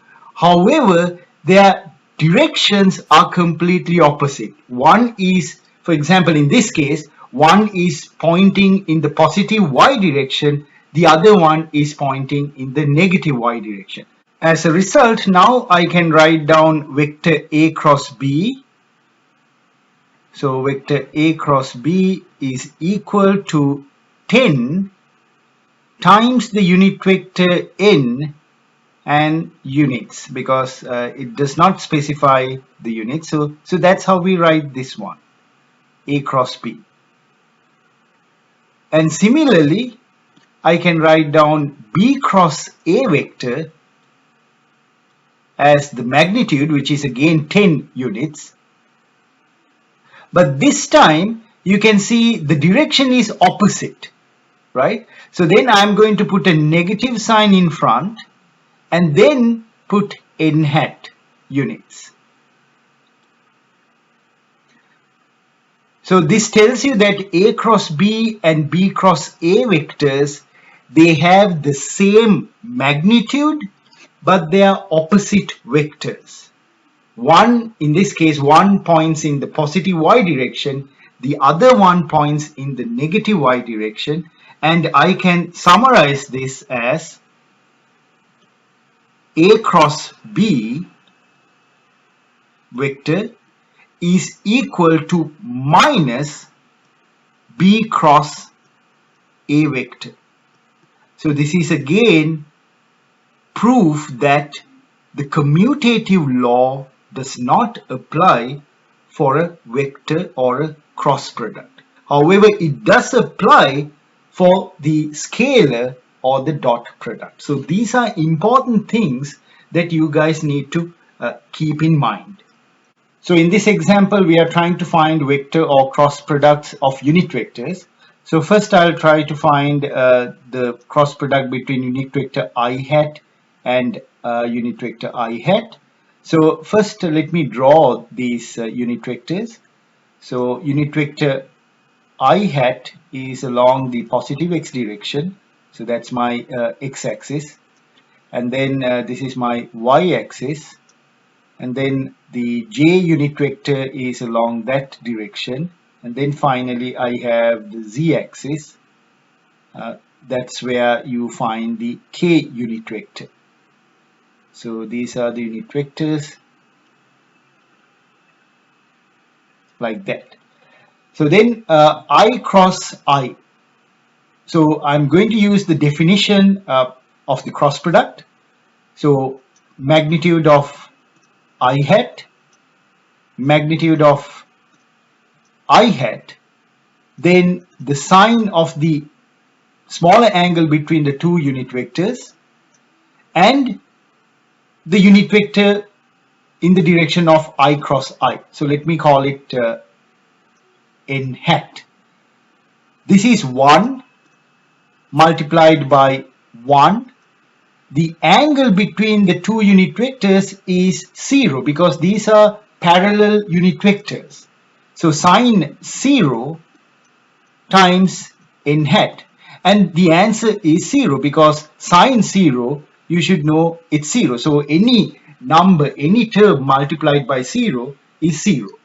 Similarly, I can show that I unit vector crossed with I unit vector, k unit vector crossed with k unit vector, they are also 0. So I can summarize this. If you have the cross product between the same unit vectors, then the answer is 0. So this is an important result. So this is 0. Now the other cases are when you have perpendicular unit vectors. For example, I cross j. So we can try one of those out. So I unit vector crossed with the j unit vector. I'll simply write down the magnitude. So magnitude 1, and then the smaller angle between the two unit vectors. So these unit vectors, you can see from this diagram, are perpendicular to one another. So that means sine 90 degrees. And then the n unit vector is in a perpendicular direction to both I unit vector and the j unit vector. So you can again use your right hand to get the direction of I cross j. Place your right hand along the I unit vector and sweep the fingers towards the j unit vector, and your thumb will be pointing in along the k unit vector, along the positive z direction. So as a result, instead of putting n hat, which is the general representation of the unit vector in this case, I am directly going to put k hat. And then your answer would be, since sine 90 is just 1, it's going to be k hat. So I unit vector crossed with j unit vector is equal to k unit vector. Now there's a very easy way of getting these results. What you can do is that you can simply go along a counterclockwise directions. For example, if you go, let's say, from I to j counterclockwise, the remaining one is k. So that's how you get this one. So if you go from I to j, that means I crossed with the j unit vector is equal to the remaining one, that is k unit vector. Similarly, you can continue going counterclockwise. You can go from j unit vector to the k unit vector. So j crossed with k, and that's going to equal to the I unit vector. And finally, you can go from the k unit vector to the I unit vector, again counterclockwise. So k unit vector crossed with the I unit vector, and that is equal to the j unit vector. Now remember, the cross product or the vector product is not commutative. As a result, if someone asks, okay, find the cross product in reverse order, so that means j cross I hat, j unit vector crossed with the I unit vector, and you should clearly understand that's equal to minus k unit vector. Similarly here, k unit vector crossed with the j unit vector, you are going to get minus I hat unit vector. And finally, I unit vector crossed with the k unit vector, you are going to get minus j hat.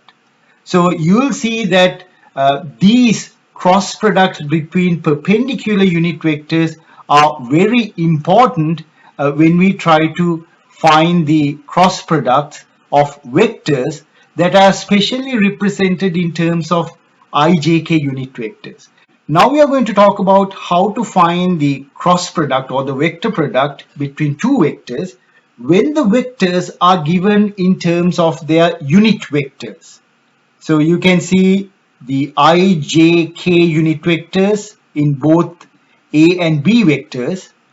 So if you are given vectors in this form, how do you find the cross product? Because then you cannot simply use the magnitude of the A vector, magnitude of the B vector times the sine of the smaller angle between the two vectors multiplied by a unit vector perpendicular to both A and B.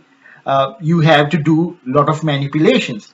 However, this method is much more easier than taking that route. So this is the important thing. You can use the cross product results that I discussed in the previous slide for unit vectors to derive this expression, but I'm not going to do that, and for our courses you actually don't need to do that. However, this is an expression that you should remember, especially when we try to test you during exams. This would be very important. So if we ask you to find the cross product of two vectors given, provided that the vectors are in their unit vector form, this is the way to do it.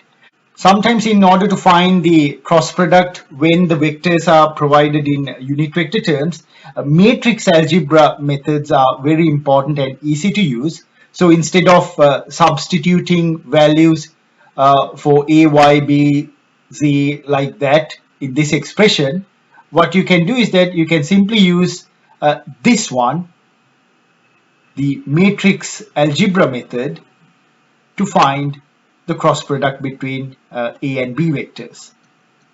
So this is also a much preferred method to find the cross product. So let's try to do some examples based on finding the cross product if the vectors are represented in ijk unit vector form. So let's try to do this example, example 19. We have given two vectors in terms of their ijk unit vectors, and we want to find R cross F vector product. So I'll write down F vector over here so then it's clear to me. So F vector just below the R vector, I'm going to write that down, 4I hat plus 2J hat minus 4K hat. And then I'm going to apply that matrix formula to simplify this product. So R vector crossed with the F vector, this is equal. First I'm going to write down the I component minus sign, then I'm going to write down the J component, and then I'm going to write down finally the K component. And you can see there's a sign change, like initially you have plus, minus, and another plus, and then this parallel line represents the 2 by 2 matrices that I'm going to fill in. So the first one would be 2, 2, so that means this column, the J column, and then minus 5 and minus 4. So that's done. And the next 2 by 2 matrix is, I need to fill up the jth component, so that means the I component part, 1, 4, and the K components. minus 5, minus 4. And then finally, when you fill up for the k component, you consider I and j parts. So 1, 4, and then 2, 2. And now you have to use your knowledge in matrix algebra to simplify this. So you multiply like this, 2 times minus 4. So you have minus 8, minus sign, and then minus 5 times 2, minus 10. And that's the I hat component. Minus sign, again you repeat that, minus 4 minus 20 and j hat plus 2 minus 8, and that's k hat. And now you'll get this as 2i hat minus, there's going to be 16 here, and then another minus 6 k hat. So that's your result for this cross product, or the vector product between r vector and f vector. This is what you get. Now, since the units are not specified, I'm not going to write the units. But additionally, if you want to find the magnitude of this vector product, how would you do that? So the magnitude of this vector product, you can simply take the square root of the sums, the squared sums of these coefficients. So you have 2 squared plus minus 16 squared plus minus 6 squared. And here your answer for 3 sig figs would be 17.2. And there's no need for you to stop here. You can even find a unit vector along the direction of r cross f. So if you think about that, unit vector along the direction of r cross f is defined as r vector crossed with the f vector over the magnitude of this cross product, like that. So then that's going to be 2 over 17.2 I hat minus 16 over 17.2 j hat minus 6 over 17.2 k hat. And if you simplify this, then you can, you'll get the answer up to 3 sig figs. The first term would be 0.116 I hat minus 0.930 j hat minus 0.349 k hat. So that's the unit vector in the direction of r cross f. Now I would like to suggest, try to draw these things graphically, try to get an idea about their orientation in space, because the entire system is three-dimensional. You have r vector and f vector in some direction and they are coplanar, and the r cross f vector is perpendicular to both the r vector and the f vector. So that's something important to understand. So let's say that in space, this is your r vector and then this is your f vector. So these are, like, I'm just randomly assigning some directions, and then the actual r cross f vector is perpendicular to both the f vector, the r vector and the f vector. So that means the entire system is three-dimensional, and it's very important when we study general physics 2 for you to know this very well, because we are working with electric fields and magnetic fields, and there these things will be very, very important. Let's do example number 20. Again, we need to find the cross product between two vectors. So vector v crossed with vector b. So I'm going to write down vector b below vector v. So I have I hat minus j hat plus k hat. And then I'm going to again use the matrix method, v cross b. First, I'm going to write down the 2 by 2 matrix corresponding to I hat unit vector.